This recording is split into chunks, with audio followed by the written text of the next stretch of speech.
ಹಾಗೆ ಕೆಲವು ಮಾತುಗಳನ್ನು ನಾವು ಇತರರಿಗೆ ಹೇಳಬೇಕಾಗುತ್ತೆ, ಅದಕ್ಕೆ ಭಾಷಣ ಅಂತ ಕರಿತೀವಿ. ಭಾಷಣದ ಬಗ್ಗೆ ಕೇಳೋದ್ರಲ್ಲಿ ತುಂಬಾ ತಾತ್ಸಾರವಾದ ಭಾವನೆ ಇದೆ. ಯಾಕಂದ್ರೆ ಆ ರೀತಿ ಭಾಷಣಕಾರರು ಮಾಡಿಬಿಟ್ಟಿದ್ದಾರೆ. ಅವ್ರಿಗೆ ಏನು ಹೇಳ್ತಾರೆ ಅನ್ನೋದು ಕೇಳೋದಕ್ಕೆ ಒಂದೇ ಗೊತ್ತು. ಭಾಷಣ ಶುರು ಮಾಡುವಾಗ ಅವರು ಕೆಲವು ಮಾತುಗಳನ್ನು ಆಡ್ತಾರಲ್ಲ, ಅದು ನಿಮಗೆ ಮೊದಲೇ ಗೊತ್ತಿರುತ್ತೆ.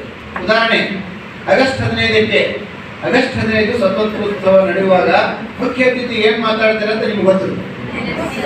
ಅವ್ರಿಗೆ ಮುಂಚೆನೇ ನೀವು ಹೇಳಕ್ ಶುರು ಮಾಡ್ಬಿಡ್ತಾರೆ. ಅಯ್ಯೋ ಈಗ ಏನ್ ಕೇಳಬೇಕು, ಸೇಮ್ ಅದೇ ಹೇಳ್ತಾರೆ ಅಂತ ನಿಮ್ಗೆ ಅನ್ಸಿರುತ್ತೆ. ಅವಾಗ ನಿಮ್ಗೆ ಬೇಜಾರಾಗ್ತದೆ. ಆಗಸ್ಟ್ 15, ಜನವರಿ 26 ಗಣರಾಜ್ಯೋತ್ಸವ, ಅಲ್ಲಿನೂ ಅದನ್ನೇ ಮಾತಾಡ್ತಾರೆ. ಜನವರಿ 26, ಆಗಸ್ಟ್ 15 ಒಂದೇನಾ ಬೇರೆ ಬೇರೆ ಸಂದರ್ಭನ, ಒಂದೇ ಸಂದರ್ಭನ, ಬೇರೆ ಬೇರೆ, ಎರಡರ ಉದ್ದೇಶ ಬೇರೆ ಬೇರೆ ಇದೆ. What is the difference between these two celebrations? August 15ರ ಆಚರಣೆಯ ಮಹತ್ವ ಮತ್ತು ಜನವರಿ 26ರ ಆಚರಣೆಯ ಸಂದರ್ಭದಲ್ಲಿ ಏನು ವ್ಯತ್ಯಾಸ ಇದೆ? ವ್ಯತ್ಯಾಸ ಇದೆಯೋ ಇಲ್ಲವೋ? ಇದೆ, ಡೆಫಿನೆಟ್ಲಿ ಇದೆ. ಇದ್ರೆ ಏನಿದೆ? ಯಾವ ಬಗ್ಗೆ? ಆಗಸ್ಟ್ 15 ಬರೋಣ. ಆಗಸ್ಟ್ 15 ಯಾವುದರ ಬಗ್ಗೆ ಆಚರಣೆ ಇದೆ? ನಮಗೆ ಭಾರತಕ್ಕೆ ಸ್ವತಂತ್ರ ಸಿಕ್ಕ ದಿನ ಅನ್ನೋದನ್ನ ಆಚರಣೆ ಮಾಡೋದಿದೆ. ಜನವರಿ 26 ಗಣರಾಜ್ಯವಾದಿ, ನಾವು ಸಂವಿಧಾನ ಜಾರಿಗೆ ಮಾಡಿ ಪ್ರಜಾಪ್ರಭುತ್ವ ಗಣರಾಜ್ಯವಾದಿ, ಆದ್ದರಿಂದ ಅದನ್ನು ನಾವು ರಿಪಬ್ಲಿಕ್ ಡೇ ಅಂತ ಆಚರಿಸ್ತೀವಿ. ಇವೆರಡು ಬೇರೆ ಬೇರೆ. ಸ್ವತಂತ್ರ ಸಿಕ್ಕದ್ದು ಆಗಸ್ಟ್ 15, ರಿಪಬ್ಲಿಕ್ ಆಗಿದ್ದು 1950 ಸಂವಿಧಾನದ ಬಂದು, ಅದಕ್ಕೆ ನಾವು ಗಣರಾಜ್ಯೋತ್ಸವ ಅಂತ ಕರಿತೀವಿ. ಆದರೆ ಭಾಷಣ ಮಾಡೋರು ನೋಡಿ ಎರಡಕ್ಕೂ ಒಂದೇ ತರ ಮಾಡಿ. ನೀವು ಅಬ್ಸರ್ವ್ ಮಾಡಿ, ಇನ್ಮೇಲಾದ್ರೂ ಅಬ್ಸರ್ವ್ ಮಾಡಿ. ಈಗ ನೀವು ಅದನ್ನ ಕಂಡು ಹಿಡ್ಕೊಳ್ಳಿ, ಸರ್ ಹೇಳಿದ್ರಲ್ಲ ಅಂತ ನೆನಪು ಮಾಡ್ತಾರೆ. ಅಲ್ಲಿ ಅವ್ರು ಏನ್ ಮಾತಾಡೋಕೆ ಶುರು ಮಾಡ್ತಾರೆ ಅಂದ್ರೆ ಮಹಾತ್ಮ ಗಾಂಧೀಜಿ ಅವರ ಉಪ್ಪಿನ ಸತ್ಯಾಗ್ರಹದ ಬಗ್ಗೆ ಮಾತಾಡ್ತಾರೆ. ಅಲ್ಲಿ ಸುಭಾಷ್ ಚಂದ್ರ ಬೋಸ್ ಅವರ ಹೋರಾಟದ ಬಗ್ಗೆ ಮಾತಾಡ್ತಾರೆ, ಸಿಪಾಯಿ ದಂಗೆ ಬಗ್ಗೆ ಮಾತಾಡ್ತಾರೆ. ಕೇಳುವವರಿಗೆ ಏನಾಗ್ಬಿಟ್ಟಿದೆ, ಆಗಸ್ಟ್ 15, ಜನವರಿ 26 ಅಂದ್ರೆ ಒಂದೇ ಭಾಷಣ. ನೋ, ಅವೆರಡು ಬೇರೆ ಬೇರೆ ಸಂದರ್ಭಗಳು. ಆಗಸ್ಟ್ 15ಕ್ಕೆ ಭಾರತಕ್ಕೆ ಸ್ವತಂತ್ರಕ್ಕೆ ಹೋರಾಡಿ ಮಾಡಿದ ವೀರ ಯೋಧರನ್ನು ನೆನಪಿಸಿಕೊಳ್ಳಬೇಕು ಮತ್ತು ದೇಶದ ಗೌರವವನ್ನ ಸೂಚಿಸುವಂತೆ ಮಾತನಾಡಬೇಕು. ಜನವರಿ 26ಕ್ಕೆ ನಮ್ಮ ದೇಶದ ಪ್ರಗತಿಯ ಕುರಿತು ಚಿಂತನೆಯನ್ನ ಮಾಡಬೇಕು. ಮುಂದೆ ನಾವು ಹೇಗೆ ಸಾಗಬೇಕು ಅನ್ನೋದ್ರ ಬಗ್ಗೆ ಚಿಂತನೆಯನ್ನ ಮಾಡಬೇಕು. ನೋಡಿ, ಎರಡು ಸಂದರ್ಭಗಳು ಬೇರೆ ಬೇರೆ. ಹೀಗಾಗಿ ಭಾಷಣಕಾರರ ನಿರಾಸಕ್ತಿ, ಭಾಷಣಕಾರರ ಕಳಪೆ ಭಾಷಣ ಕೇಳುಗರನ್ನ ಏನು ಮಾಡಿದೆ, ಬೇಸರಕ್ಕೆ ಬಂದ್ಬಿಟ್ಟಿದೆ. ಇದು ನನಗೂ ಕೂಡ ಗೊತ್ತಿದೆ. ಯಾಕಂದ್ರೆ ನಾನು ಕಳೆದ 24 ವರ್ಷದಿಂದ ಕೆಲಸ ಮಾಡ್ತಾ ಇದ್ದೀನಿ ಯೂನಿವರ್ಸಿಟಿಯಲ್ಲಿ, ಕಾಲೇಜ್ಗಳಲ್ಲಿ.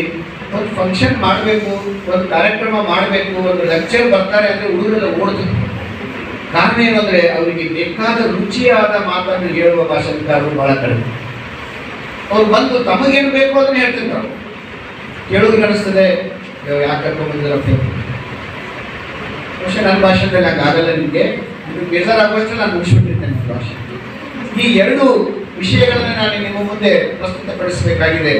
ಒಂದು, ಭಾಷಣ ಕಲೆಯ ಬಗ್ಗೆ ಪ್ರಸ್ತುತಪಡಿಸಬೇಕಾಗಿದೆ. ಸುಮಾರು ಬಹಳ ವರ್ಷಗಳ ಹಿಂದೆ ನಾನು ಇದು ಪುಸ್ತಕ ಬರೆದಿದ್ದೆ, ಭಾಷಣ ಕಲೆ ಅಂತೇಳಿ. ಇದು ಬಹಳ ಪಾಪ್ಯುಲರ್ ಕೂಡ ಆಯಿತು, 2-3 ಮುದ್ರಣ ಕಟ್ಟಿದ್ದು. ಇದನ್ನ ಯಾಕೆ ಬರೆದೆ ಅಂದ್ರೆ, ಹಲವಾರು ಕಾರ್ಯಕ್ರಮಗಳಿಗೆ ನಾವು ಅತಿಥಿಯಾಗಿ ಹೋದಾಗ ಬಹಳ ಗೊಂದಲಗಳು ಉಂಟಾಗ್ತಿದೆ.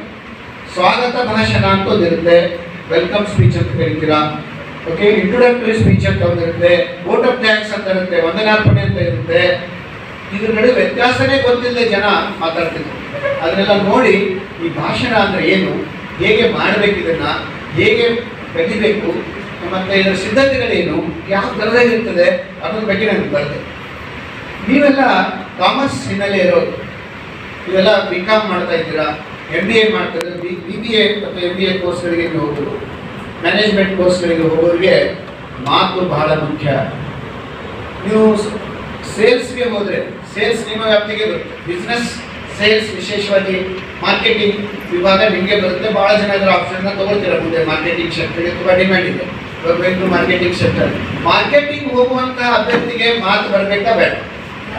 ಒಬ್ಬ ಗ್ರಾಹಕನನ್ನು, ಒಬ್ಬ ಕಸ್ಟಮರನ್ನ ನೀವು ಕನ್ವಿನ್ಸ್ ಮಾಡುವ, ತಿಳಿಸುವಂಥ ಒಂದು ಸ್ಕಿಲ್ ನಿಮ್ಮ ಹತ್ರ ಇದ್ರೆ ನೀವು ಒಳ್ಳೆ ಸೇಲ್ಸ್ ಮ್ಯಾನೇಜರ್ ಆಗ್ತೀರಾ ಅಥವಾ ಅಡ್ಮಿನಿಸ್ಟ್ರೇಟರ್ ಆಗ್ತೀರಾ. ನಿಮ್ಗೆ ಸಾಕಷ್ಟು ಒಳ್ಳೆ ಕಂಪನಿಗಳಿಂದ ಆಫರ್ಸ್ ಬರುತ್ತೆ, ಮತ್ತೆ ಯಾವ ಗ್ರಾಹಕರು ನಿಮ್ಮ ಮಾತು ಕೇಳಿಲ್ಲ ಅಂದ್ರೆ ಬಂದಿರೋ ಗ್ರಾಹಕ 5 ನಿಮಿಷದಲ್ಲಿ ಖಾಲಿ ಮಾಡಿದ್ರೆ ಜಾಗ ನಿಮಗೆ ಪ್ರಮೋಷನ್ ಮಾಡ್ತಾರ? ನೋ. ಕಂಪ್ನಿಯವ್ರು ಹೇಳ್ತಾರೆ ನೋ ಅವ್ರೇನು ಅಷ್ಟು ಯೋಜನೆ ಇಲ್ಲ, ಅದಕ್ಕೆ ಅವ್ರು ಮಾತಾಡೋಕ್ಕೆ ಬರಲ್ಲ.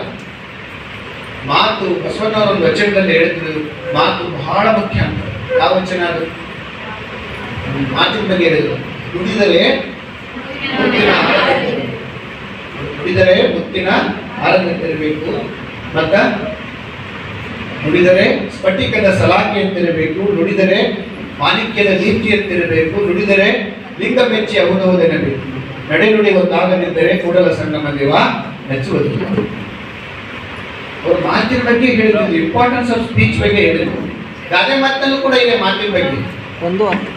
ಮಾತು ಬಲ್ಲವನಿಗೆ ಊಟ ಬಲ್ಲವನಿಗೆ ರೋಗವಿಲ್ಲ, ಮಾತು ಬಲ್ಲವನಿಗೆ ಯಾರಿಗೆ ಚೆನ್ನಾಗಿ ಮಾತಾಡಕ್ ಬರುತ್ತೆ ನೋಡಿ, ಅವ್ರು ಯಾರ ಹತ್ರ ಜಗಳ ಬರುತ್ತೆ. ಯಾರಿಗೆ ಒಳ್ಳೆ ಊಟದ ಬಗ್ಗೆ ತಿಳುವಳಿಕೆ ಅವ್ರ ಆರೋಗ್ಯ ಯಾವತ್ತು ಚೆನ್ನಾಗಿರುತ್ತೆ ಅಂತ. ಅಂದ್ರೆ ಮಾತು ಕೂಡ ಬಹಳ ಮಹತ್ವದ್ದು.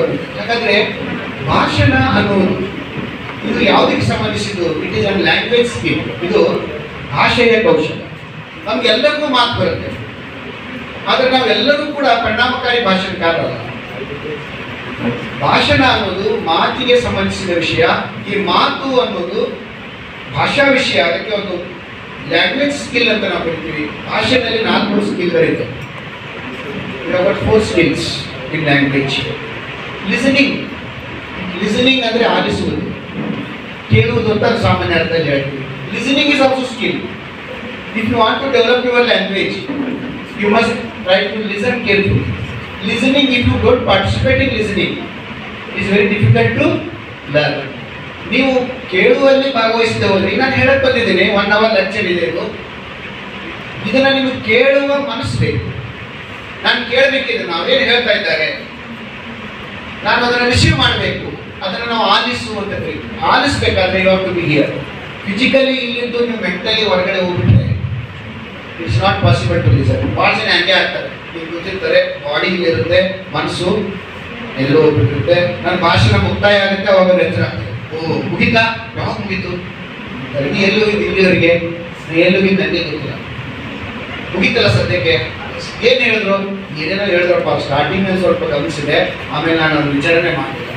So if you want to acquire this language skill, public speech ನೀವು ಮಾಡುವುದಾಗಬೇಕಾದ್ರೆ, ಭಾಷಣಕಾರ ನೀವು ಆಗಬೇಕಾದ್ರೆ, ಅಥವಾ ನೀವು ಅಚೀವರ್ ಆಗಬೇಕಾದ್ರೆ, in any subject you have to acquire this basic language skill card listening. ಆಲಿಸುವುದನ್ನು ರೂಢಿ ಮಾಡ್ಕೊಳ್ಬೇಕು. ಲೆಕ್ಚರ್ ಕೊಡ್ತಿರ್ತಾರೆ, ನಾನು ಆಲಿಸಬೇಕು. ಕೇಳುವುದು ಬೇರೆ, ಆಲಿಸುವುದು ಬೇರೆ. Hearing and listening, we have difference in this two. ಲಿಸನಿಂಗ್ನಲ್ಲಿ ಹಿಯರಿಂಗ್ ಇದೆ, but all hearing is not listening. So listening is a purposeful hearing. ಅರ್ಥ ಆಗ್ತಾ ಇಲ್ಲ. ಕೇಳುವುದು ಅಂದ್ರೆ ಯಾಂತ್ರಿಕವಾಗಿ ಕೇಳುವುದು. ಹಲವಾರು ಧ್ವನಿಗಳು ನಿಮ್ಮ ಕಿವಿ ಮೇಲೆ ಬೀಳ್ತಿರ್ತವೆ ಬೆಳಗ್ಗಿಂದ ಸಂಜೆವರೆಗೂ. ಅವೆಲ್ಲ ನಿಮ್ಗೆ ನೆನಪು ಬರ್ತವೆ. ಬಟ್ ಸರ್ ಕೊಟ್ಟು ಲೆಕ್ಚರ್ ನಿಮಗೆ ನೆನಪು ಬರುತ್ತೆ. ಯಾಕೆ? ನೀವು ಆಲಿಸಿದ್ದೀರಾ. ಬಸ್ಸಲ್ಲಿ ಹೋಗ್ತಾ ಇರ್ತಾರೆ, ಬಸ್ಸಲ್ಲಿ ಆಸ್ಪಾಸು ಜನ ಮಾತಾಡ್ತಾ ಇರ್ತಾರೆ ಸುತ್ತ ನಿಮ್ಮತ್ತ. ನೀವು ಅದ್ರ ಬಗ್ಗೆ ಏನು ಗಮನಿಸಲ್ಲ. ನೀವು ಒಂದು ಶಬ್ದ ನಿಮ್ಮ ಕಿವಿ ಮೇಲೆ ಬೀಳುತ್ತೆ, but after that you will not recall it. ಅವ್ರು ಏನು ಮಾತಾಡಿದ್ರು ಅಂತ ನಿಮ್ಗೆ ಗೊತ್ತಿರಲ್ಲ. Because that is hearing. I am giving lecture to you now. You are listening to me. See here, ಇಲ್ಲಿ ನೋಡಿ, ಇಲ್ಲಿ you are listening to me, right? ನೀವು ಆ ಮನೆಗೆ ಹೋಗಿ ನೀವು ಕೇಳ್ತಾರೆ, ಏನಮ್ಮ ಇವತ್ತು ಲೆಕ್ಚರ್ ಇತ್ತಂತಲ್ಲ, ಏನು ಲೆಕ್ಚರ್ ಇತ್ತು? ಅವಾಗ ನೀವು ಹೇಳ್ತೀರಾ, ಇಲ್ಲ ಈಗ ಒಬ್ರು ಸರ್ ಬಂದಿದ್ರು, ಅವರು ಪಬ್ಲಿಕ್ ಸ್ಪೀಚ್ ಬಗ್ಗೆ ಹೇಳ್ತಾ ಇದ್ರು, ಎಸ್ಸೆ ರೈಟಿಂಗ್ ಬಗ್ಗೆ ಹೇಳ್ತಾ ಇದ್ರು, ಭಾಷಣದ ಬಗ್ಗೆ ಹೇಳ್ತಾ ಇದ್ರು, ಲ್ಯಾಂಗ್ವೇಜ್ ಸ್ಕಿಲ್ ಬಗ್ಗೆ ಹೇಳ್ತಾ ಇದ್ರು ಅಂತ ನೀವು ಹೇಳಿದ್ರೆ ನೀವು ಆಲಿಸಿದ್ದೀರಾ ಅಂತ ಅರ್ಥ. ಮನಸ್ಸು ಬಹಳ ಚಂಚಲವಾದ ಒಂದು ಸ್ಥಿತಿ. ಅದು ಯಾವಾಗಲೂ ಫ್ಲಕ್ಚುಯೇಷನ್ ಆಗ್ತಾ ಇರ್ತದೆ. ನೂರಾರು ವಿಷಯಗಳು ನಮ್ಮ ತಲೆಯಲ್ಲಿ ಮನಸ್ಸಿನಲ್ಲಿ ಓಡ್ತಾ ಇರ್ತದೆ. ಅದನ್ನು ನಾವು ಒಂದು ಕಡೆ ಹಿಡಿದು ಕಾನ್ಸಂಟ್ರೇಟ್ ಮಾಡಿ ಕೇಳೋದಕ್ಕೆ ಹಚ್ಚಿದ್ರೆ ಅಂದರೆ ಲಿಸನಿಂಗ್ ಆಗುತ್ತೆ. So listening is A mental process, ಮಾನಸಿಕ ಕ್ರಿಯೆ. This is very very important. ಆದ್ದರಿಂದ ಇದು listening. Second one is speaking. I am talking about 4 language skills. ಇದು ಮುಗಿದ ತಕ್ಷಣ ನಾನು ನಿಮ್ಗೆ ಒಂದು 7 ಪ್ರಶ್ನೆ ಕೇಳ್ತೇನೆ. ಇದ್ರೊಳಗಡೆ ಈಗ ಏನು ಹೇಳಿದ್ನಲ್ಲ, ಇದ್ರ ಬಗ್ಗೆನೇ ಕೇಳ್ತೀನಿ, ನೋಡೋಣ ಯಾರು ಹೇಳ್ತಾರೆ. ನನಗೆ ಹೇಳಿದ್ದೇನೆ ಕೇಳ್ತೀನಿ. ಮತ್ತೆ ಕ್ವಶನ್ ಏನಾಗಿರ್ಬೋದು, ಲ್ಯಾಂಗ್ವೇಜ್ ಸ್ಕಿಲ್ನ ಮೊದಲ ಸ್ಕಿಲ್ ಯಾವುದು ಅಂತ ಕೇಳ್ತೀನಿ. ಆಮೇಲೆ ಅಲ್ಲಿರೋ ನೆನಪಿರ್ತಾ ನೋಡೋಣ. ಸೊ ಲ್ಯಾಂಗ್ವೇಜ್ ನ ಒಂದೇ ಸ್ಕಿಲ್ ಸ್ಪೀಕ್ ಅದು ಲಿಸನಿಂಗ್ ಹೇಳಿದೆ, ಆಲಿಸುವಿಕೆ. ಎರಡನೇದು ಸ್ಪೀಕಿಂಗ್, ಮಾತನಾಡುವುದು. ಅದ್ರ ಬಗ್ಗೆ ನಾನು ನಿಮ್ಗೆ ಹೇಳ್ಬೇಕಾಗಿದೆ, ಅದ್ರ ಬಗ್ಗೆ ಡೀಟೇಲ್ ಆಗಿ ಹೇಳ್ತೇನೆ. ಥರ್ಡ್ ಒನ್ ರೀಡಿಂಗ್, ಓದುವುದು. ಆಲಿಸುವುದು, ಮಾತನಾಡುವುದು, ಓದುವಂತ ಒಂದು ಕೌಶಲ. ಬರಹ ಅಂದರೇನು, ಬರೆಯುವಿಕೆ ಅಂದರೇನು, ಹೇಗೆ ಬರೆಯಬೇಕು, ಹೇಗೆ ಬರೆಯಬಾರದು, ಯಾವ ಭಾಷೆಯನ್ನು ಹೇಗೆ ಬರೆಯಬೇಕು. ಕನ್ನಡವನ್ನು ಬರೆದಂತೆ ಇಂಗ್ಲಿಷ್ ಬರೆಯಲಾಗುವುದಿಲ್ಲ. ಯಾಕಂದ್ರೆ ಕನ್ನಡನೇ ಬೇರೆ, ಇಂಗ್ಲಿಷ್ ಬೇರೆ. ಇಂಗ್ಲಿಷ್ ಒಂದು ಭಾಷೆ, ಕನ್ನಡವೂ ಒಂದು ಭಾಷೆ. ಕನ್ನಡದ ಬರಹ ಬೇರೆ, ಇಂಗ್ಲಿಷಿನ ಬರಹ ಬೇರೆ. ಕನ್ನಡದಲ್ಲೇ ಮತ್ತು ಪ್ರಭೇದಗಳಿದೆ. ಮೈಸೂರು ಕನ್ನಡ, ಮಂಗಳೂರು ಕನ್ನಡ, ಬೆಳಗಾವಿ ಕನ್ನಡ, ಕಲಬುರಗಿ ಕನ್ನಡ, ಬೇರೆ ಬೇರೆ ಪ್ರಕಾರದ ಕನ್ನಡಗಳಿವೆ. ಬೆಂಗಳೂರಿನ ಕನ್ನಡದಲ್ಲಿ ಕನ್ನಡಕ್ಕಿಂತ ಹೆಚ್ಚು ಇಂಗ್ಲಿಷ್ ಇರುತ್ತೆ ಅಲ್ಲ, ಹೆಚ್ಚು ಇಂಗ್ಲಿಷ್ ಮಯ ಆಗಿದೆ. ಯಾಕಂದ್ರೆ ಒಂದು ಪರಿಸರ ಆ ಥರ ಇರೋದ್ರಿಂದ. ನೀವು ಮಾತಾಡುವಾಗೆಲ್ಲ ಹಾಗೆ ನೀವು ಮಾತಾಡ್ತಾರೆ. ನಾನು ಮಾರ್ನಿಂಗ್ ಎದ್ಬಿಟ್ಟು ಟಿಫಿನ್ ಮಾಡಿ ಜಸ್ಟ್ ರೆಡಿ ಆದೆ, ಅಷ್ಟರಲ್ಲಿ ಕಾಲ್ ಬಂತು. ಇದ್ರಲ್ಲಿ ಕನ್ನಡ ಎಷ್ಟಿದೆ, ಇಂಗ್ಲಿಷ್ ಎಷ್ಟಿದೆ? ಆ ಇಂಗ್ಲಿಷ್ ಇದೆ, ಎರಡು ಕನ್ನಡ ಇದೆ ಅಲ್ಲ. No problem, it's not bad thing. Because of environment it happens like that. ಬೆಂಗಳೂರಿನ ನಗರದ ವಾತಾವರಣ ಇರೋದ್ರಿಂದ. ಆಮೇಲೆ ನಿಮ್ಗೆ ಬೇರೆ ಬೇರೆ ಭಾಷೆಗಳ ಪ್ರಭಾವ ಆಗುತ್ತೆ. ತಮಿಳ್ನವರು ನಿಮ್ಗೆ ಸುತ್ತ ಇರ್ತಾರೆ, ನಿಮ್ಗೆ ತಮಿಳು ಬಂದ್ಬಿಡುತ್ತೆ. ತೆಲುಗುದವ್ರು ಇರ್ತಾರೆ, ಆಂಧ್ರದವ್ರು ತೆಲುಗು ಬಂದ್ಬಿಡುತ್ತೆ. ಆದರೆ ಭಾಷೆಯ ಪ್ರಭಾವ ನಿಮ್ಮ ಮೇಲೆ ಆಗುತ್ತೆ. ಈ ಥರ ಬೇರೆ ಬೇರೆ ಪ್ರದೇಶದಲ್ಲಿ ಕೂಡ ಅದಾಗುತ್ತೆ. ಅದು ಬರಹದ ಬಗ್ಗೆ ಇನ್ನೊಂದು ಶಕ್ತಿ. ನೇರವಾಗಿ ಮಾತಿಗೆ ಬರ್ತದೆ.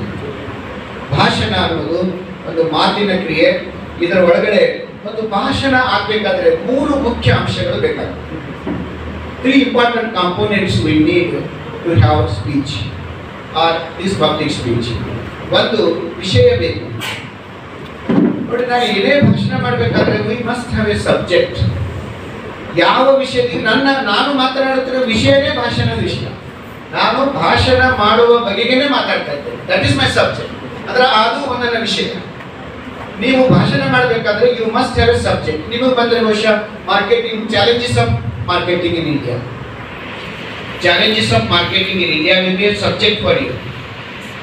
Skills of marketing, skills of human resource management. HR ನಲ್ಲಿ ಏನು skills ಇರಬೇಕು. Multilingualism is one of the components of skills of HR. ನಿಮಗೆ ಎಷ್ಟು ಭಾಷೆಗಳು ಬರುತ್ತೆ ಅಷ್ಟು ಕಂಪನಿಗಳು ನಿಮಗೆ ಆಫರ್ ಮಾಡುತ್ತೆ. I know only Kannada. ಬೇಡ. I know 2 languages. I am proficient in 2 languages. Yes. Another student said, I know 3. ಮತ್ತೊಬ್ಬರು ಬಂದು ಹೇಳ್ತಾರೆ, I know 5 languages. Job will be offered to that person, not to this 2 language person. Because companies, corporate companies, even banks or any sector, they want people to communicate in many languages. Multilingual ability, ಬಹು ಭಾಷೆಗಳ ಸಾಮರ್ಥ್ಯ ಇದ್ದರೆ ಉದ್ಯೋಗಾವಕಾಶಗಳು ಹೆಚ್ಚಾಗುತ್ತೆ. That's why ನಿಮ್ಗೆ ಇಲ್ಲಿ ಕನ್ನಡ ಅಂತ ನಿಮ್ಮ ಮಾತೃಭಾಷೆ ಇದೆ. ಇಂಗ್ಲಿಷ್ ನೀವು ಲರ್ನಿಂಗ್ ಭಾಷೆಯಾಗಿ ಬಳಸ್ಕೊತೀರಾ. ಹಿಂದಿ ನೀವು ಸ್ವಲ್ಪ ಸ್ಕೂಲ್ ಲೆವೆಲ್ಗೆ ಕಲ್ತಿದ್ದೀರಾ. ತಮಿಳ್, ತೆಲುಗು ನಿಮ್ಗೆ ಸುತ್ತಮುತ್ತ ಇದೆ, ಅದನ್ನು ಡೆವಲಪ್ ಮಾಡ್ಕೋಬೇಕು. ಇದರ ಆಚೆ ಇನ್ನೊಂದು ಭಾಷೆಯನ್ನು ಕಲೀಲಿಕ್ಕೆ ನಾನು ಇವಾಗ 5 ಭಾಷೆಯಲ್ಲಿ ಕಮ್ಯುನಿಕೇಟ್ ಮಾಡ್ತೀನಿ. 5 ಲ್ಯಾಂಗ್ವೇಜಸ್, 4 ಭಾಷೆಯಲ್ಲಿ ಬರೀತೀನಿ. ಅಂದರೆ ನಿಮ್ಮಗಳಿಗೆ ಫ್ಯೂಚರ್ನಲ್ಲಿ if you know more languages, that is an advantage for you to go for professions. ನಿಮ್ಮ ಉದಾಹರಣೆಗೆ ಕೇರಳಗೆ ಕಳಿಸ್ಬೇಕು, ಅವರು ಕೇರಳಗೆ ಡೆಬ್ಯೂಟ್ ಮಾಡಬೇಕು. ಅವ್ರು ಕೇಳ್ತಾರೆ, ಮಲಯಾಳಂ ಮೇಲೆ ಯಾರು ಕಮ್ಯುನಿಕೇಟ್ ಮಾಡ್ತೀರಾ? ನಾನು ಮಾಡ್ತೀನಿ. Yes, you go. See opportunity. North ಇಂಡಿಯಾಗೆ ಶಿಫ್ಟ್ ಮಾಡಬೇಕಾಗಿದೆ ನಿಮಗೆ, to pre company.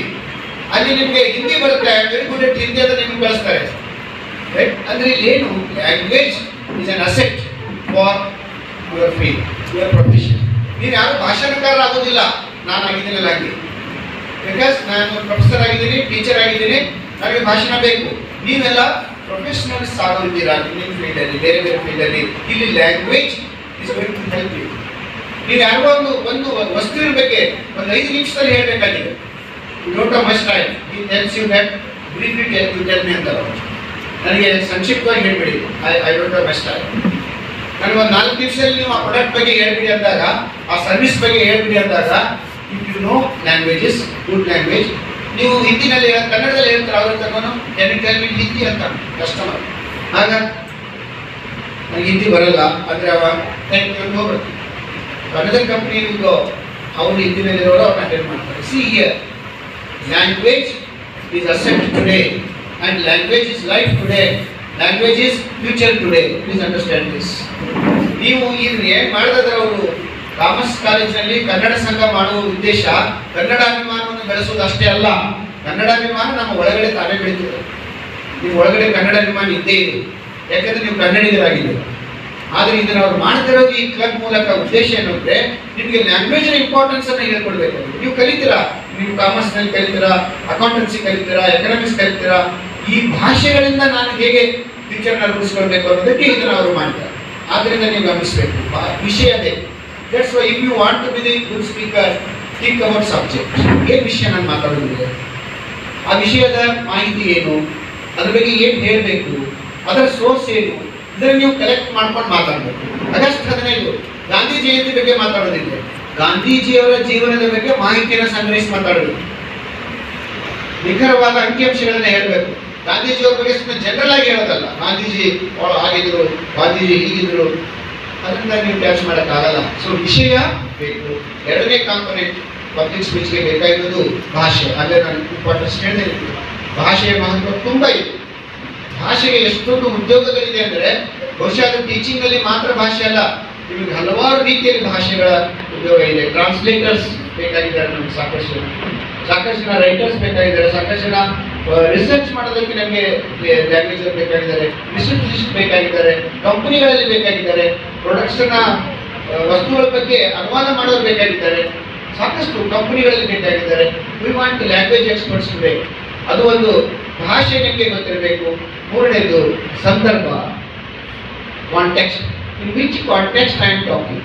No, that's why I must know. ನನಗೆ ಸದ್ಯ ಗೊತ್ತಿದೆ ನಿಮಗೆ ಇದು ಲಾಸ್ಟ್ ಅವರು, ನೀವು ಕೊನೆಯ ಪೀರಿಯಡ್ನಲ್ಲಿ ಇದ್ದೀರಾ, ಮಾರ್ನಿಂಗ್ ಬಂದಿದ್ದೀರಾ, ನಿಮ್ಮ ಎನರ್ಜಿ ಆಗಲೇ ಕಡಿಮೆ ಆಗಿದೆ, ಕೆಲವರು ಹಸಿವಾಗಿದೆ, ಕೆಲವರು ಊಟನೂ ಮಾಡಿಲ್ಲ.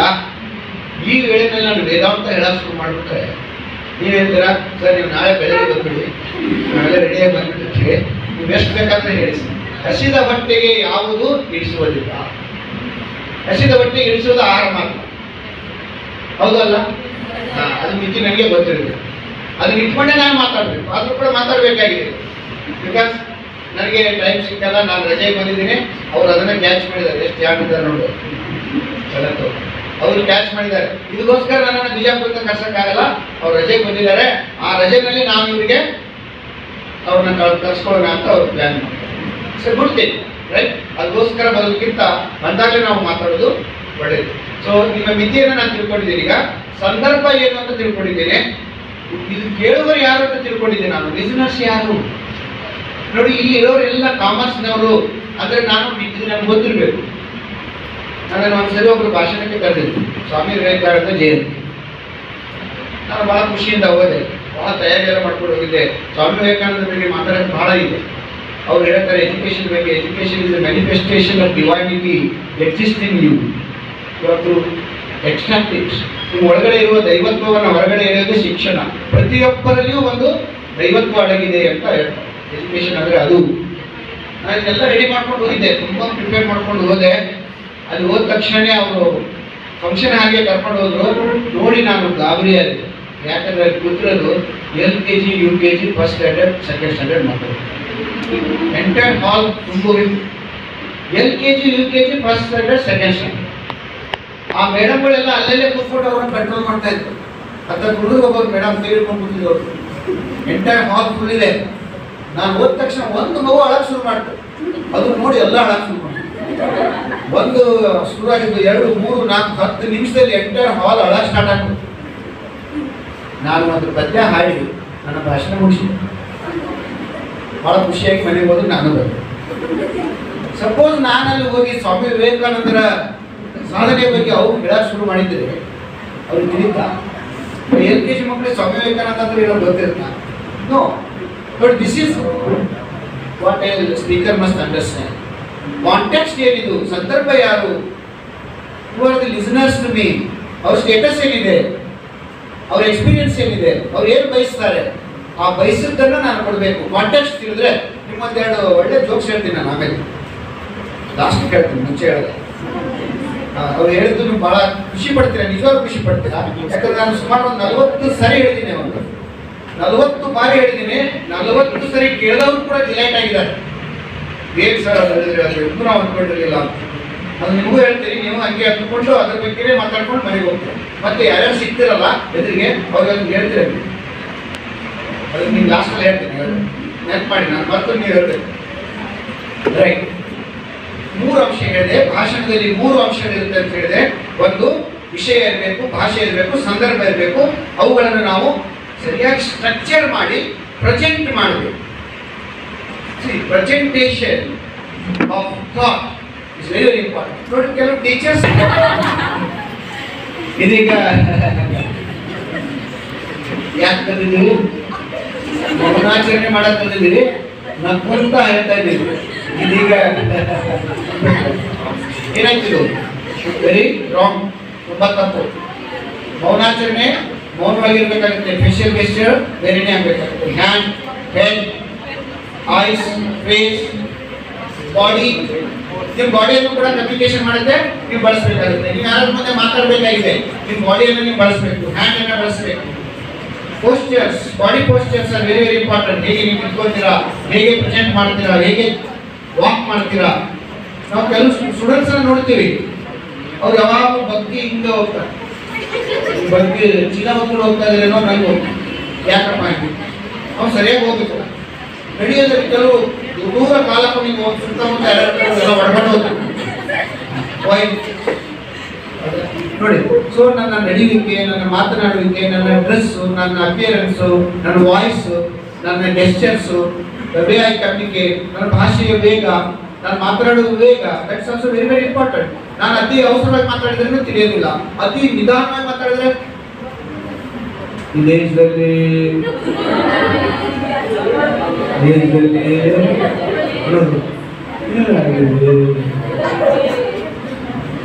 ಐಡೆಂಟಿಫೈ ಮಾಡ್ತೀರಾ ವಯಸ್ಸು? ಹೇಳಿದ್ದು ವಯಸ್ಸು ಐಡೆಂಟಿಫೈ ಮಾಡ್ತೀರಾ?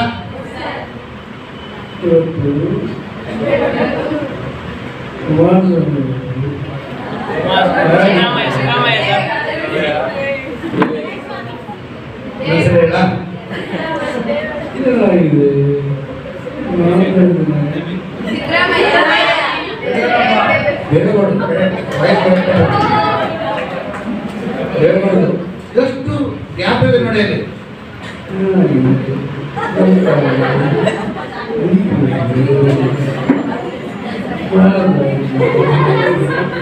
ಕ್ಯಾಮ್ರಾ ಹಂಗೆ ರೋಲ್ ಮಾಡ್ತಾನೆ ಇರ್ತಾರೆ. ಹೇಳಿ ಸರ್, ಹೇಳಿ ಸರ್, ಎಷ್ಟು ಹೇಳಿದ್ರು ಈ ದೇಶದಲ್ಲಿ ನಮ್ಮ ಸರ್ಕಾರ ಬಂದ ಮೇಲೆ, ಈ ದೇಶದಲ್ಲಿ ನಮ್ಮ ಸರ್ಕಾರ ಬಂದ ಮೇಲೆ ಎಲ್ಲ ಸುಧಾರಣೆ ಮಾಡಿದ್ದೀವಿ. ಇಲ್ಲ ಸರ್, ಅದಿಲ್ಲ ಸರ್.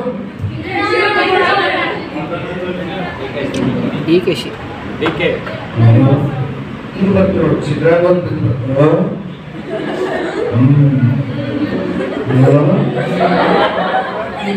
ಮಾಡಿದ್ರ ಇದು ಗೊತ್ತಾಗಿಲ್ವಾ?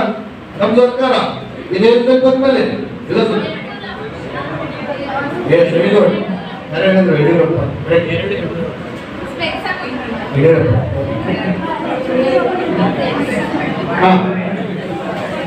ರೈಟ್.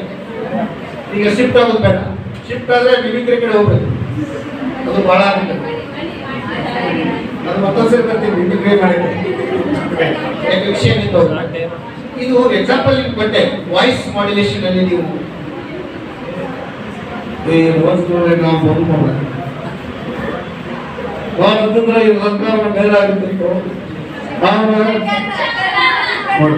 ಜಸ್ಟ್ ವಾಯ್ಸ್ ಚೇಂಜ್ ಮಾಡಿದೆ ನಾನು, ನಿಮ್ಮೊಂದು ಪಾತ್ರ ಗೊತ್ತಾಗ್ತದೆ. How powerful voice modulation is ಅದು. ಎಷ್ಟೋ ಜನ ಆರ್ಟಿಸ್ಟ್ಗಳು ಎಷ್ಟು ಪಾಪ್ಯುಲರ್ ಆಗಿದ್ದಾರೆ ನೋಡಿ ಇದ್ರ ಮೇಲೆ ಅಲ್ಲ. ವಾಯ್ಸ್ ಮಾಡ್ಯುಲೇಷನ್ ಅವ್ರಿಗೆ ಪ್ರೊಫೆಷನ್ ಆಗಿದೆ. ಅಂದ ತಕ್ಷಣ ಅವನು ಫುಲ್ ಹಿಟ್ ಆಗ್ತದೆ. ಒಬ್ಬ ಯಾರೋ ಮಿಮಿಕ್ರಿ ಆರ್ಟಿಸ್ಟ್ ಯೂಟ್ಯೂಬ್ ನಲ್ಲಿ ನೋಡ್ಬೋದು, ನಾರ್ತ್ ಇಂಡಿಯಾ ಇದ್ದಾನೆ, ವೆರಿ ಪಾಪ್ಯುಲರ್ ರೈಟ್. ಅವ್ರು ಎಷ್ಟು ಪಾಪ್ಯುಲರ್ ಆಗಿದ್ದಾರೆ ಅಂದ್ರೆ ಸೇಮ್ ನರೇಂದ್ರ ಮೋದಿ ಅವ್ರ ವಾಯ್ಸ್ ಅನ್ನ ಮಿಮಿಕ್ರಿ ಮಾಡ್ತಾರೆ. ಅವ್ರಿಗೆ ಎಷ್ಟೊಂದು ಕಾರ್ಯಕ್ರಮಗಳು. ಇವತ್ತು ರಾಜಸ್ಥಾನ್ 8ಕ್ಕೆ ಓದಿದಾರೆ ಅಂತ ಅವ್ನು ಸುಮ್ಮನೆ ಆಟ ಆಡೋದಕ್ಕೆ ಮಾಡ್ತಿದ್ದಂತೆ ವಾಯ್ಸ್. ಒಂದ್ಸರಿ ಪ್ರೋಗ್ರಾಮ್ ಅಲ್ಲಿ ಮಾಡಿಬಿಟ್ಟಿದ್ದಾನೆ, ಸೂಪರ್ ಹಿಟ್ ಆಗಿ. ಇವತ್ತು ಅವನಿಗೆ ಎಷ್ಟು ಡಿಮ್ಯಾಂಡ್ ಇದೆ ಅಂದ್ರೆ ಐಮೇಲೆ ಅವನಿಗೆ ಪ್ರೋಗ್ರಾಮ್ಗಳು ಹೋಗೋದಕ್ಕೆ. ಇಲ್ಲಿ language articulation of language, artistic way of presenting a language can give you lot of recognition. ಇದೊಂದು ಸ್ಕಿಲ್ ಇದು, ಭಾಷೆಯನ್ನ ಹೋಲ್ಡ್ ಮಾಡುವಂತ ಸ್ಕಿಲ್. ಈ ಭಾಷಣದಲ್ಲಿ 2 ತರದ ಭಾಷಣಗಳಿದೆ. ಒಂದು ಪ್ರಿಪೇರ್ಡ್ ಸ್ಪೀಚ್, ಇನ್ನೊಂದು contextual speech. Right. 2 types of talking, right. ಭಾಳ ಬ್ರೀಫ್ ಮಾಡ್ಕೊತ ಹೋಗ್ತೀನಿ, ಭಾಳ ವಿವರಿಸೋದಿಲ್ಲ. ಪ್ರಿಪೇರ್ಡ್ ಸ್ಪೀಚ್ ಅಂದ್ರೆ ಏನು? ಪ್ರಿಪೇರ್ ಅಲ್ಲಿ ಮುಂಚೆನೇ ಬರೆದುಕೊಂಡು ಬಂದು ಪ್ರಿಪೇರ್ ಆಗಿ ಹೇಳ್ತಾರೆ. ಎಕ್ಸಾಂಪಲ್, ಘಟಿಕೋತ್ಸವ ಭಾಷಣ, ಕಾನ್ವೊಕೇಶನ್ ಸ್ಪೀಚ್ ಅಂತ ಇರುತ್ತೆ. ಅಥವಾ ವಿಧಾನಮಂಡಲದಲ್ಲಿ ಸಭಾಪತಿಗಳು ಮಾತಾಡ್ತಾರೆ, ಪಾರ್ಲಿಮೆಂಟ್ ಹೌಸ್ ಅಲ್ಲಿ ಮಾತಾಡ್ತಾರೆ, ರೈಟ್. ಅಥವಾ ನಿಮಗೆ ಒಬ್ಬ ಚೀಫ್ ಮುಖ್ಯ ಅತಿಥಿಗಳು ಬಂದು ಮಾತಾಡಬಹುದು, ವಿಚಾರ ಸಂಕಿರಣ ಸೆಮಿನಾರ್ಗಳಲ್ಲಿ ಮಾತಾಡ್ತಾರೆ. That all speech is prepared well in advance and the same thing they will present you. ಇದನ್ನು ನಾವು ಪ್ರಿಪೇರ್ಡ್ ಸ್ಪೀಚ್ ಅಂತ ಕರಿತೀವಿ. ಅನದರ್ ಕ್ಯಾಟಗರಿ ಇಸ್ ಕಾಂಟೆಕ್ಸ್ಚುವಲ್, ಆಶುಭಾಷಣ, pick and speech. What is it? ಆವಾಗ ಸಡನ್ ಆಗಿ ನಿಮಗೆ ಟಾಪಿಕ್ ಇಲ್ಲೇ ಕೊಡ್ತಾರೆ, ನೀವು ಇಲ್ಲೇ ತಗೊಂಡು ಒಂದು 2 ನಿಮಿಷದಲ್ಲೇ ನೀವು ಸಡನ್ ಆಗಿ ಮಾತಾಡಬೇಕು. ಪಿಕ್ ಅಂಡ್ ಸ್ಪೀಚ್, ಆಶುಭಾಷಣ, where you don't have much time to prepare for it. Sudden ಆಗಿ ನೀವು ಏನು ಮಾಡಬೇಕು, ವಿಷಯವನ್ನ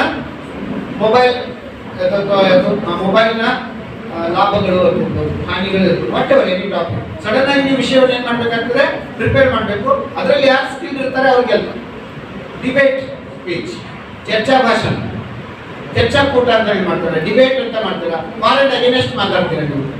ರಾಜಕೀಯ ವ್ಯವಸ್ಥೆ, ಇಂದಿನ ರಾಜಕೀಯ ವ್ಯವಸ್ಥೆ ಉತ್ತಮವಾಗಿದೆ ಅಂತ ಒಬ್ಬರು ಮಾತಾಡಿದ್ರೆ, ಉತ್ತಮವಾಗಿಲ್ಲ ಅಂತ ಇನ್ನೊಬ್ರು ಮಾತಾಡ್ತಾರೆ. So that is also contextual speech. You will suddenly prepare for it and you do. Welcome speech ಅಂತ ಮಾಡ್ತೀವಿ ನಾವು, ಸ್ವಾಗತ ಭಾಷಣ. ಸರ್ ಮಾಡಿದ್ರಲ್ಲ, ನನಗೆ ವೆಲ್ಕಮ್ ಮಾಡ್ತೀವಿ, ಸ್ವಾಗತ ಭಾಷಣ. It's also small speech where you prepare about the speaker and you will present. ಅವ್ರ ಬಗ್ಗೆ ತಿಳ್ಕೊಂಡು ನೀವು ಆ ಬಗ್ಗೆ ಮಾಡ್ತೀರ. ಅಭಿನಂದನಾ ಭಾಷಣ ಅಂತ ಮಾಡ್ತೀವಿ. ಫೆಲಿಸಿಟೇಷನ್ ಸ್ಪೀಚ್, ಯಾರೋ ಅಚೀವರ್ ಆಗಿರ್ತಾರೆ ಅವರಿಗೆ ಸನ್ಮಾನ ಮಾಡಿ ಭಾಷಣ ಮಾಡ್ತೀವಿ, ಅಭಿನಂದನಾ ಭಾಷಣ. ಸನ್ಮಾನ ಮಾಡಿಸ್ಕೊಂಡವ್ರು ಮಾತಾಡ್ತಾರೆ, ಸನ್ಮಾನಿತರ ಭಾಷೆ, ಅವರು ಸನ್ಮಾನಗೊಂಡು ಮಾತಾಡ್ತಾರೆ. That's another kind of speech. ವಂದನಾರ್ಪಣಾ ಭಾಷಣ, vote of thanks. Vote of thanks ನಿಮಗೆ ಗೊತ್ತಿರ್ಬೋದು, ಕೊನೆಯಲ್ಲಿ ನೀವು ಮಾಡ್ತೀರಾ. ಕಾರ್ಯಕ್ರಮದಲ್ಲಿ ಇದ್ದವರಿಗೆ ಎಲ್ಲರಿಗೂ ಕೂಡ ವಂದನೆಗಳನ್ನು ತಿಳಿಸುವುದಾದ್ರ ಉದ್ದೇಶ ಆಗಿರುತ್ತೆ, ವಿಷಯ ಹೇಳೋದು ಏನೂ ಆಗಿರುವುದಿಲ್ಲ, ಕ್ಲೋಸಿಂಗ್ ಅದು ಅಷ್ಟೇ. ಅದು ಒಂದು ಥರದ ಭಾಷಣ. ಹೀಗೆ ಅದರಲ್ಲಿ ನಾವು ಪ್ರಕಾರಗಳನ್ನು ಕೂಡ ಮಾಡ್ತೀವಿ. ಇನ್ನು 2 ನಿಮಿಷದಲ್ಲಿ ನಾನು ಭಾಷಣ ಮುಗಿಸ್ತೀನಿ, ಮತ್ತೊಂದು ವಿಷಯ ಕೊಡ್ತೀನಿ. ಅರ್ಧ ಗಂಟೆ ಆಯ್ತು, 20 ನಿಮಿಷ ಆಯ್ತು. ಹಾಗಾದ್ರೆ ಒಳ್ಳೆಯ ಭಾಷಣ ಹೇಗಿರಬೇಕು? ಒಳ್ಳೆಯ ಭಾಷಣ ಹೇಗಿರಬೇಕು? ಒಳ್ಳೆಯ ಭಾಷಣ ಹೇಗಿರಬೇಕಂದ್ರೆ ಕೇಳುವ ಹಾಗಿರಬೇಕು. What are the characteristics of a good speech? ಒಳ್ಳೆಯ ಮಾತು ಹೇಗಿರಬೇಕಂದ್ರೆ ಕೇಳುವ ಹಾಗಿರಬೇಕು. ಮಾತು ಹೆಂಗಿರಬೇಕು? ಮಾತು ಅವರ ಹಂಗ ಇವರ ಹಂಗ ಯಾರ ಹಂಗೂ ಇರಬಾರದು, ಯಾರ ಹಂಗೂ ಇರಬಾರದು. ಕನ್ನಡ ಗೊತ್ತಾದ್ರೆ ಗೊತ್ತಂತೆ. ಇಲ್ಲಿ ಪದ ನೋಡಿ ನಾನು ಪ್ರೆಸ್ ಮಾಡ್ತೀನಿ, ಅಲ್ಲಿ ಅರ್ಥ 2 ಬರ್ತದೆ. ಮಾತು ಹೆಂಗಿರಬೇಕು? ಮಾತು ಅವ್ರ ಹಂಗ ಇವ್ರ ಹಂಗ ಯಾರ ಹಂಗೂ ಇರಬಾರದು, ಯಾರ ಹಂಗೂ ಇರಬಾರದು. ಹಂಗು ಹಂಗು ಯಾರ ಹಂಗೂ ಇರಬಾರ್ದು, ಯಾರ ಹಂಗೂ ಇರಬಾರ್ದು. 2 ಅರ್ಥವಲ್ಲ. ಕನ್ನಡ ಚೆನ್ನಾಗಿ ಗೊತ್ತಾದ್ರು ಗೊತ್ತಾ, ಉಳಿದವ್ರು ಗೊತ್ತಾ, 2 ಒಂದೇ ತರ ಕೆಲಸ. ಮಾತು ಮತಿಯಿಂದ ಬರಬೇಕು, ಮಾತು ಮತಿಯಿಂದ ಬರಬೇಕು, ಆದ್ರೆ ಮತೀಯವಾಗಿರಬಾರದು. ಅರ್ಥ ಆಯ್ತಾ? ಮಾತು ಮತಿಯಿಂದ ಬರಬೇಕು, ಆದರೆ ಮತೀಯವಾಗಿರಬಾರದು. ಮತೀಯ ಅಂದ್ರೆ ಮತಗಳು, ಬೇರೆ ಬೇರೆ ಮತಗಳು, ಬೇರೆ ಬೇರೆ ಧರ್ಮಗಳು, ಧಾರ್ಮಿಕವಾಗಿರಬಾರ್ದು, ಯಾರಿಗೂ ನೋಯಿಸುವಂತಿರಬಾರ್ದು. ಮಾತು ಮತಿಯಿಂದ ಬರಬೇಕು, ಆದರೆ ಮತೀಯವಾಗಿರಬಾರ್ದು. ಮಾತು ಮಿತವಾಗಿರಬೇಕು, ಹಿತವಾಗಿರಬೇಕು, ಸ್ವಲ್ಪ ಮೆತ್ತಗಿರಬೇಕು. ಯಾರಾದ್ರೂ ಜೋರ್ ಜೋರ್ ಮಾತಾಡೋದು ನಿಮ್ಗೆ ಬೇಜಾರು, ಏನ್ ಮಾತಾಡ್ತಾನೋ ಜೋರ್ ಜೋರ್. ಹುಡುಗರು ನೋಡಿ ಬಹಳ ಖುಷಿ ಆಯ್ತು, ಯಾಕಂದ್ರೆ ಬಹಳ ವರ್ಷ ಆಯ್ತು ಹುಡುಗರಿಗೆ ಕಲಿಸಿ, ಹುಡುಗಿ ಕಲಿಸಿದ್ದೀನಿ.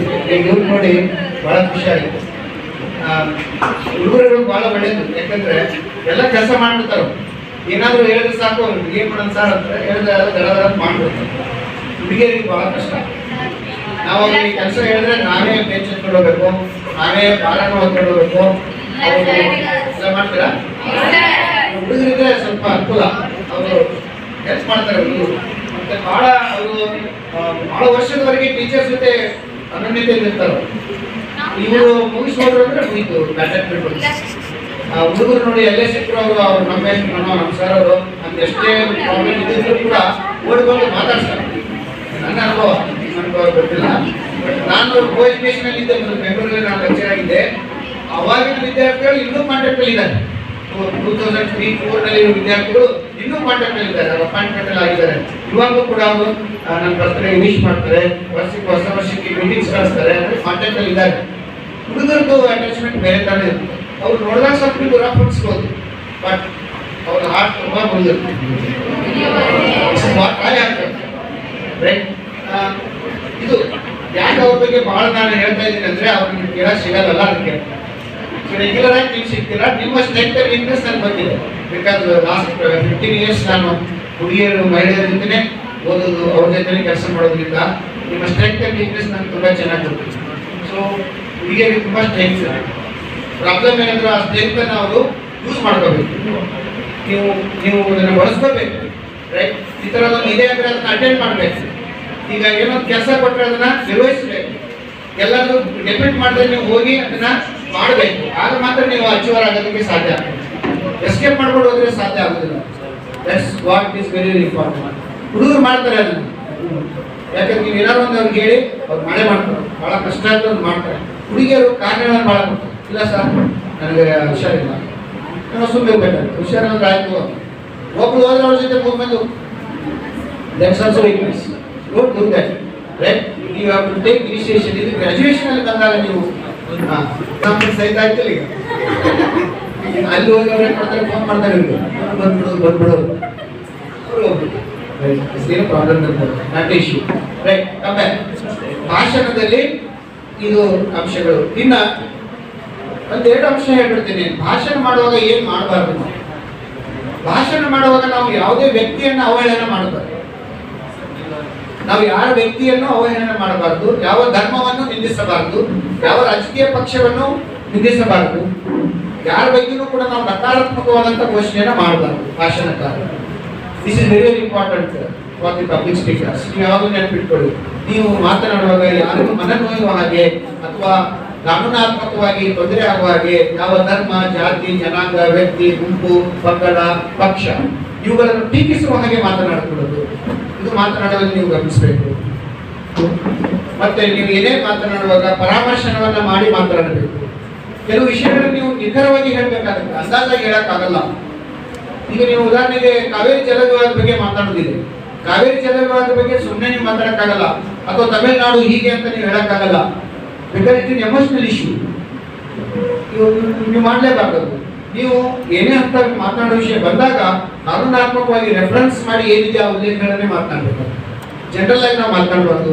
ಜನರನ್ನ ಕೆರಳಿಸುವಂತ ನಾವು ಮಾತನಾಡಬಾರ್ದು. ಜನ ರಾಂಗ್ ಆಗಿ ತಿಳ್ಕೊಂಡು ಕಲ್ಲೊಡ್ಬಿಡ್ತಾರೆ. ಇದು ಬಹಳ ತಪ್ಪು. ಇದನ್ನೆಲ್ಲ ನಾವು ಗಮನಿಸಬೇಕು. ಮಾತನಾಡುವಾಗ ನಾವು ಪ್ರವೋಕ್ ಮಾಡಬಾರ್ದು. ಯಾರನ್ನು ಕೂಡ ಹಿಂಸಾಚಾರಕ್ಕೆ ಹೇಳೋ ಹಾಗೆ ನಾವು ಮಾತನಾಡಬಾರ್ದು. ಇದೆಲ್ಲವೂ ನಾವು ಗಮನಿಸಬೇಕು. ಯಾಕಂದ್ರೆ ನಾವೆಲ್ಲರೂ ಭಾರತೀಯರು.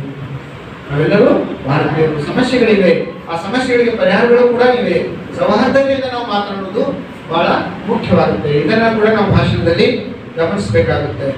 ಹೋಮ್ವರ್ಕ್ ಮಾಡ್ಕೊಂಡು ಬಂದು ಮಾತನಾಡಬೇಕು. ನೋಡಿ, ನಾನು ಇವತ್ತು ಮಾತಾಡೋದಿದೆ, ನಾನು ವರ್ಕ್ ಮಾಡ್ಕೊಂಡು ಬಂದೇ ಮಾತಾಡ್ತಾ ಇದ್ದೀನಿ. ಇದು ಪ್ರಿಪ್ರೇಷನ್ ಮಾಡ್ಕೊಂಡು ಬಂದೇ ನಾನು ಮಾತಾಡ್ತಾ ಇದ್ದೀನಿ. ಸೊ ಯಾವುದೇ ಭಾಷಣಕ್ಕೆ ನೀವು ಪ್ರಿಪ್ರೇಷನ್ ಅನ್ನ ಮಾಡಿಕೊಂಡು ಮಾತನಾಡಬೇಕು. ಸಭಾ ಗೌರವವನ್ನು ಕಾಯ್ಕೊಂಡು ಮಾತನಾಡಬೇಕು. ನೀವು ಮಾತಾಡಬೇಕಾದಾಗ ನಿಮಗೆ ಲಿಮಿಟೇಷನ್ಸ್ ಇದೆ. ಆ ಲಿಮಿಟೇಷನ್ಸ್ ಅನ್ನು ನೀವು ಯಾವಾಗಲೂ ಕೂಡ ಪಬ್ಲಿಕ್ ಸ್ಪೀಕರ್ ಅಡ್ರೆಸ್ ಮಾಡಬೇಕಾಗುತ್ತೆ. ಬಿಕಾಸ್ ನೀವು ಒಂದು ಸಂಸ್ಥೆಗೆ ಹೋದ್ರೆ ಆ ಸಂಸ್ಥೆಯವರು ಕೆಲವು ನಿಯಮಗಳು ಮಾಡ್ಕೊಂಡಿರ್ತಾರೆ. ಆ ನಿಯಮಗಳಿಗೆ ನೀವು ಬದ್ದಾಗಿನೇ ಮಾತನಾಡಬೇಕಾಗುತ್ತೆ. ಈ ರೀತಿ ನೀವು ಭಾಷಣಗಳನ್ನು ಮಾಡಬೇಕು. ಲಾಸ್ಟ್ ಪಾಯಿಂಟ್ ಈಸ್, ನಿಮ್ಮ ಒಳಗಡೆ ಉತ್ಸಾಹ ಇರಬೇಕು, ಲವಲವಿಕೆ ಇರಬೇಕು, ಆಸಕ್ತಿ ಇರಬೇಕು. ಆ ಆಸಕ್ತಿ ಇಟ್ಕೊಂಡೇ ನೀವು ಮಾತನಾಡಬೇಕು. ಮೊನಾಟನಸ್ ಆಗಿ ಮಾತನಾಡಿದ್ರೆ ಯಾರು ಕೇಳೋದು. ಬಹಳ ಜನ ಮಾತನಾಡೋರು ಹೀಗೆ ಮಾಡ್ತಾರೆ.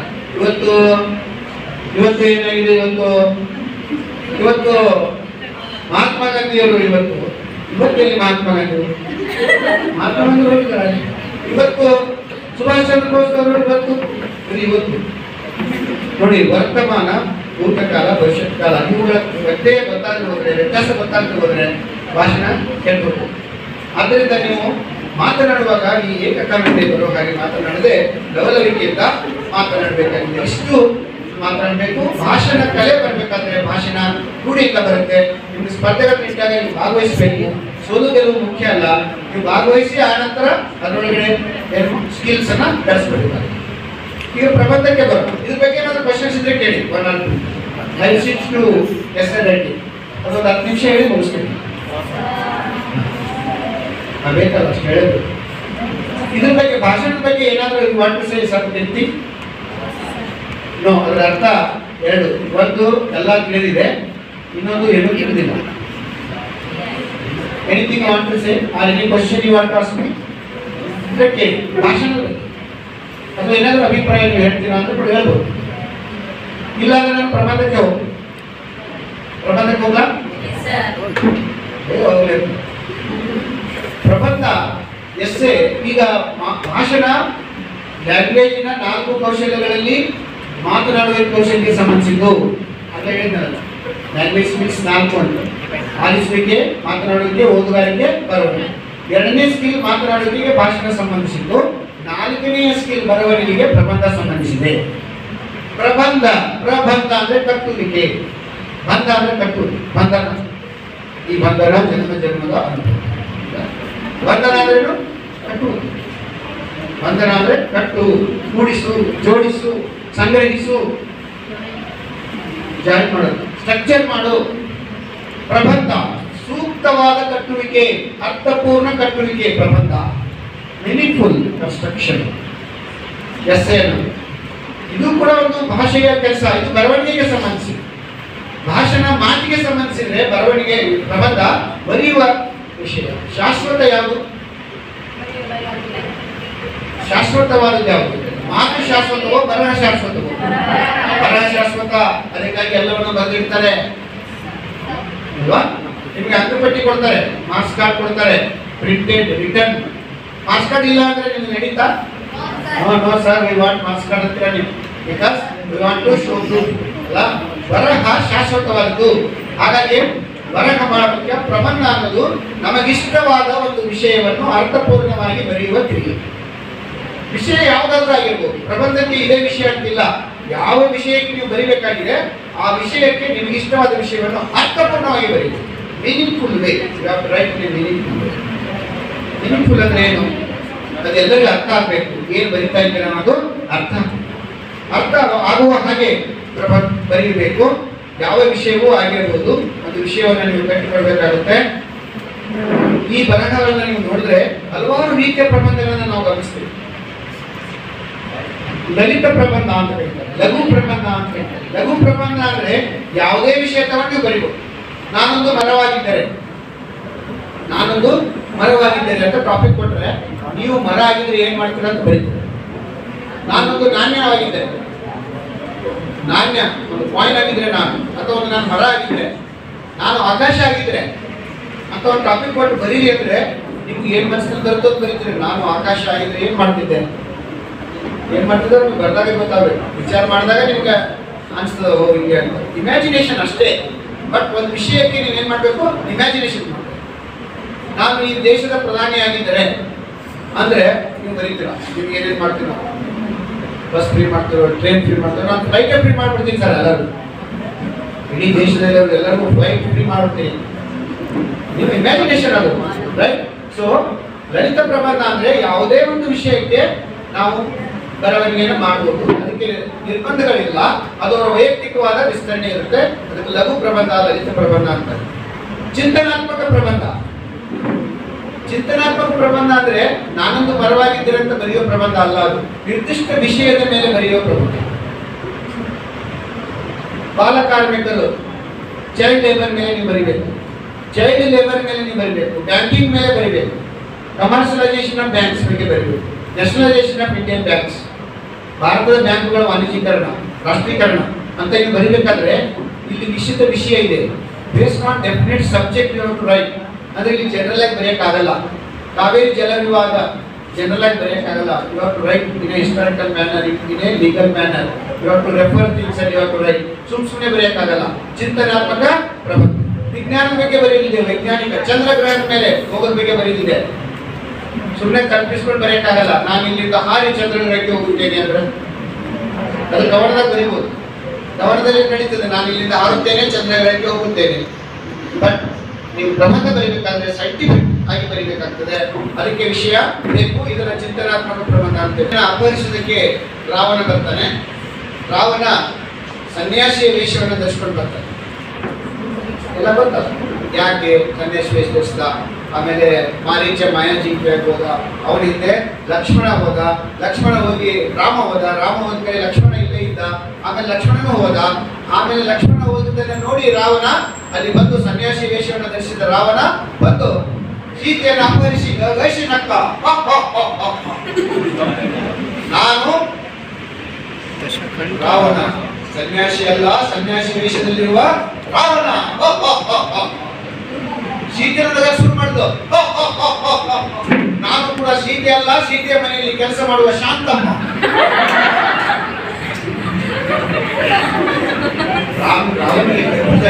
ಸಾರಿ ಸಿಸ್ಟರ್ ಬಿಟ್ಟು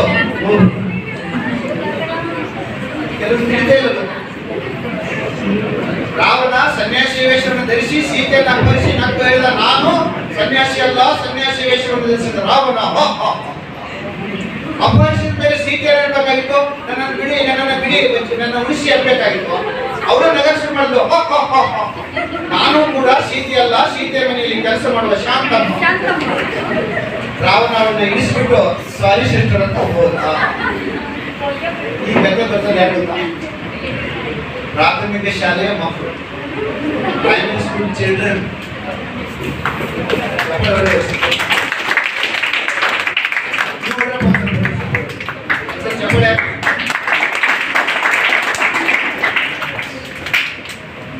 ಎಷ್ಟೊಂದು ಅರ್ಥ ಇದೆ ಅದರೊಳಗಡೆ.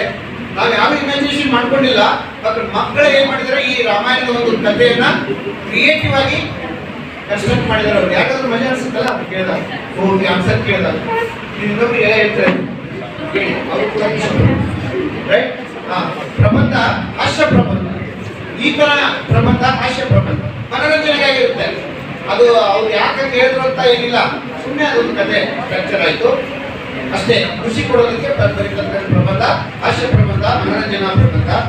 ಇನ್ನು ವಿಚಾರ ಪ್ರಬಂಧ, ಪ್ರಚಲಿತ ವಿಚಾರಗಳನ್ನ ಹೇಳೋದಕ್ಕೆ ಪ್ರಚಲಿತ ವಿದ್ಯಮಾನಗಳು. ನಿನ್ನೆ ಚುನಾವಣೆ ಮುಗಿದ್ದು, ಇವತ್ತೆಲ್ಲ ಪತ್ರಿಕೆಯಲ್ಲಿ ಬಂದಿದ್ದಾರೆ, ಎಲ್ಲ ವಿಚಾರಗಳನ್ನ ಬಂದಿದ್ದಾರೆ, ಸಂಪಾದಕೀಯ ಬಂದಿದ್ದಾರೆ. ಯಾವ analysed the political scenario, election scenario of state yesterday happen in 14 parliamentary ಇದರಲ್ಲಿ ಕಾನ್ಸ್ಟಿಟ್ಯೂನ್ಸಿ ನಡೀತು. ಅದರ ವಿಚಾರಗಳನ್ನ ಬಂದಿದ್ದಾರೆ. ಯಾವ್ಯಾವ ಇದು ಲೋಕಸಭೆ ಕ್ಷೇತ್ರದಲ್ಲಿ ಎಷ್ಟು ಪ್ರತಿಶತ ಮತದಾನ ಆಯಿತು, ಏನಾಯ್ತು, ಯಾಕಾಗಿಲ್ಲ, ಎಲ್ಲ ಕಳೆದ ಬಾರಿ ಎಷ್ಟಾಗಿತ್ತು, 19ರಲ್ಲಿ ಎಷ್ಟಾಗಿತ್ತು ಎಲ್ಲ ಬಂದಿದ್ದಾರೆ. ಇದು ವಿಚಾರ ಪ್ರಬಂಧ. ಇನ್ನೊಂದು ವಿಚಾರ ಇದೆ, ಡೆಫಿನೆಟ್ ಆಗಿ ಬರಿಬೇಕಾಗ್ತದೆ. ಓಕೆ, ಬೆಂಗಳೂರು ಗ್ರಾಮಾಂತರ ಅಲ್ಲ, ಬೆಂಗಳೂರು ಗ್ರಾಮಾಂತರ ಎಷ್ಟಾಯ್ತು, ಎಷ್ಟು ಪ್ರತಿಶತ ವೋಟಿಂಗ್ ಆಯ್ತು, ಎಷ್ಟು ಬೆಂಗಳೂರು ಗ್ರಾಮಾಂತರದಲ್ಲಿ ಮತದಾನ ಎಷ್ಟು ಪ್ರತಿಶತ ಆಗಿದೆ? 69. ಕಳೆದ ಸಾಲಿಗೆ ಹೋಲಿಸಿದ್ರೆ 2% ಕಡಿಮೆ ಆಯಿತು ಅಲ್ವಾ? ಇದು ನಿರ್ದಿಷ್ಟವಾದ ವಿಚಾರ, 49 ಅನ್ನಕ್ಕಾಗಲ್ಲ. ಸೊ ಇಲ್ಲಿ ವಿಚಾರ ಪ್ರಬಂಧ ನಿರ್ದಿಷ್ಟವಾದ ಒಂದು ವಿಷಯದ ಮೇಲೆ ಬರೆಯಲಾಗ್ತದೆ. ಹೀಗೆ ಮುಖ್ಯವಾಗಿ ನಾವು 4 ಪ್ರಕಾರಗಳಲ್ಲಿ ಪ್ರಬಂಧವನ್ನ ಕ್ಲಾಸಿಫೈ ಮಾಡಬಹುದು. ಲಘು ಪ್ರಬಂಧ, ಚಿಂತನಾತ್ಮಕ ಪ್ರಬಂಧ, ಹಾಸ್ಯ ಪ್ರಬಂಧ, ಮನೋರಂಜನಾ ಪ್ರಬಂಧ ಅಥವಾ ವಿಚಾರ ಪ್ರಬಂಧ. ಸೊ ಪ್ರಬಂಧ ಬರೀಬೇಕಾದ್ರೆ ಪ್ರಬಂಧಕ್ಕೆ ಒಂದು ಶೀರ್ಷಿಕೆ ಇರಬೇಕು. ನಾನು ಲಾಸ್ಟ್ ಪಾರ್ಟಿಗೆ ಬರ್ತಾ ಇದ್ದೀನಿ. ಐ ವಿಲ್ ಟೇಕ್ 5 to 6 ನನಗೆ ಗೊತ್ತಿದೆ ಟೈಮ್ ಎಷ್ಟು ಆಗ್ತಾ ಇದೆ. ಒಂದು 42 ನಿಮಿಷ ಆಗಿದೆ. ಪ್ಲಸ್ ಆಗಿ ಅಲ್ಲ ಆಗಿದೆ ಅಲ್ಲ, 48 ಮಿನಿಟ್ಸ್ ನನಗೆ ಗೊತ್ತಿದೆ. 46% ಅಂದ್ಕೊಂಡಿದ್ದೆ ನಾನು. 48 ಡೆಫಿನೆಟ್ ಆಗಿ ವೈಂಡ್ ಅಪ್ ವಿತ್ 60. ಇದು ನಂಗೆ ಟೈಮ್ ಇದೆ. ಸಿ, ಪ್ರಬಂಧಕ್ಕೆ ಒಂದು ಶೀರ್ಷಿಕೆ ಇರಬೇಕು, ಟೈಟಲ್ ಇರಬೇಕು. ಎಸ್ಸೆಗೆ ನೀವು ಯಾವುದೇ ಪ್ರಬಂಧ ಬರೀರಿ, ಆ ಪ್ರಬಂಧಕ್ಕೆ ಒಂದು ಟೈಟಲ್ ಇರುತ್ತೆ, ಎಸ್ಸೆ ಇರಬೇಕು. ಎಸ್ಸೆಗೆ ಪ್ರಬಂಧ ಶೀರ್ಷಿಕೆ ಇರಬೇಕು, ಅದು ಅರ್ಥಪೂರ್ಣ ಇರಬೇಕು, ಅದರ ಬಗ್ಗೆ ವಿಷಯವನ್ನ ಪ್ರತಿನಿಧಿಸುವಂತೆ ಇರಬೇಕು. ನಾನೊಂದು ಮರವಾಗಿದ್ದರೆ ಶೀರ್ಷಿಕೆ, ನೀವು ಮರ ಆಗಿದ್ರೆ ಏನ್ ಮಾಡ್ತೀರಾ ಅಂತ ಅದ್ರೊಳಗಡೆ. ನಾನೊಂದು ಬಂಡೆಯಾಗಿದ್ದೀರ ಅಂತ ಶೀರ್ಷಿಕೆ ಇಟ್ಟು ಮರ ಆಗಿದ್ರೆ ಏನ್ ಮಾಡ್ತೀನಿ ಅಂತ ಬರೆದ್ರೆ ಶೀರ್ಷಿಕೆ ಮತ್ತು ವಿಷಯ ಬೇರೆ ಬೇರೆ ಆಯ್ತು. ಪ್ರಬಂಧಕ್ಕೆ ಶೀರ್ಷಿಕೆ ಇರಬೇಕು, ಪ್ರಬಂಧಕ್ಕೆ ಪೀಠಿಕೆ ಇರಬೇಕು, ಇಂಟ್ರೊಡಕ್ಷನ್ ಇರಬೇಕು ಪ್ರಬಂಧಕ್ಕೆ, ಮತ್ತು ಪ್ರಬಂಧಕ್ಕೆ ವಿಷಯ ನಿರೂಪಣೆ ಇರಬೇಕು, ಪ್ರಬಂಧಕ್ಕೆ ಕನ್ಕ್ಲೂಸಿಂಗ್ ಇರಬೇಕು, ಕ್ಲೋಸಿಂಗ್ ಇರಬೇಕು. ಸೊ ಒಂದು ಪ್ರಬಂಧಕ್ಕೆ ಒಂದು ಶೀರ್ಷಿಕೆ ಇರಬೇಕು, ಒಂದು ಇಂಟ್ರೊಡಕ್ಷನ್ ಇರಬೇಕು, ಪ್ರಬಂಧದ ಆರ್ಟ್ ಅಂದ್ರೆ ನಿರೂಪಣೆ ಇರಬೇಕು, ಕೊನೆಯಲ್ಲಿ ಕ್ಲೋಸಿಂಗ್ ಇರಬೇಕು.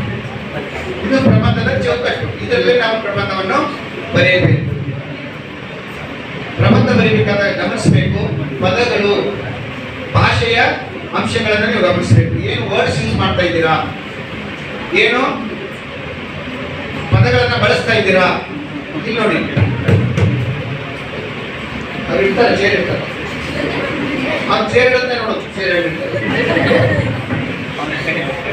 ಹೋಗೋದು ಸರಿಯಾಗಿ ಹಿಂಗೆ ಅವ್ನು ಕಳಿಸಿದ್ರೆ ಹಿಂಗೆ ಕಣ ಅವ್ನು ಸರಿಯಾಗಿ ಇಡಲ್ಲ ಹೋಗೋದು ಅಲ್ಲ. ನಾನು ಹೇಳ್ತಾ ಇದ್ದೆ ಪ್ರಬಂಧ ಬರೆಯುವಾಗ ಏನಿರ್ಬೇಕು ಅಂತ ಹೇಳ್ತೇನೆ. ಪ್ರಬಂಧ ಬರೆಯುವಾಗ ಏನಿರ್ಬೇಕು? ಭಾಷೆಯ ಸ್ಪಷ್ಟತೆ ಇರಬೇಕು, ಅಲ್ಲಿ ದೋಷಗಳಿರಬಾರದು, ಭಾಷೆಯ ದೋಷಗಳಿರಬಾರದು ಮತ್ತು ವಿಚಾರಗಳ ಸ್ಪಷ್ಟತೆ ಇರಬೇಕು. ವಿಚಾರಗಳು ತಪ್ಪಾಗಿರಬಾರ್ದು, ಅಂಕಿಅಂಶಗಳು ತಪ್ಪಾಗಿರಬಾರ್ದು, ಯಾರ ಹೆಸರು ಬರೆಯಬೇಕು ಇನ್ನೊಬ್ಬರ ಹೆಸರನ್ನು ಬರೀಬಾರ್ದು. ಓಕೆ, ಆಗ ಪ್ರಬಂಧ ತನ್ನ ಪರಿಣಾಮವನ್ನು ಕಂಡುಕೊಳ್ಳುತ್ತೆ. ಪ್ರಬಂಧ ಸರಳವಾಗಿರಬೇಕು. ಪ್ರಬಂಧ ಏನಿರಬೇಕು? ಸರಳ ಆಗಿರಬೇಕು. ಸರಳ, ಎಲ್ಲರೂ ಅರ್ಥ ಆಗ್ಬೇಕದು, ತಿಳಿಬೇಕದು. ಪ್ರಬಂಧದ ಗಾತ್ರ ಏನಿರುತ್ತೆ? ಸರಿಸುಮಾರು 3 ರಿಂದ 4 ಪುಟ ಕಿರು ಪ್ರಬಂಧ ಬರೀಬೇಕಾದ್ರೆ 3-4 ಪುಟಗಳು ಅಷ್ಟೇ ಇರಬೇಕು. ಯಾಕಂದ್ರೆ ಓದುಗನನ್ನು ಗಮನಿಸಿ ಪ್ರಬಂಧವನ್ನು ಬರೀಬೇಕು.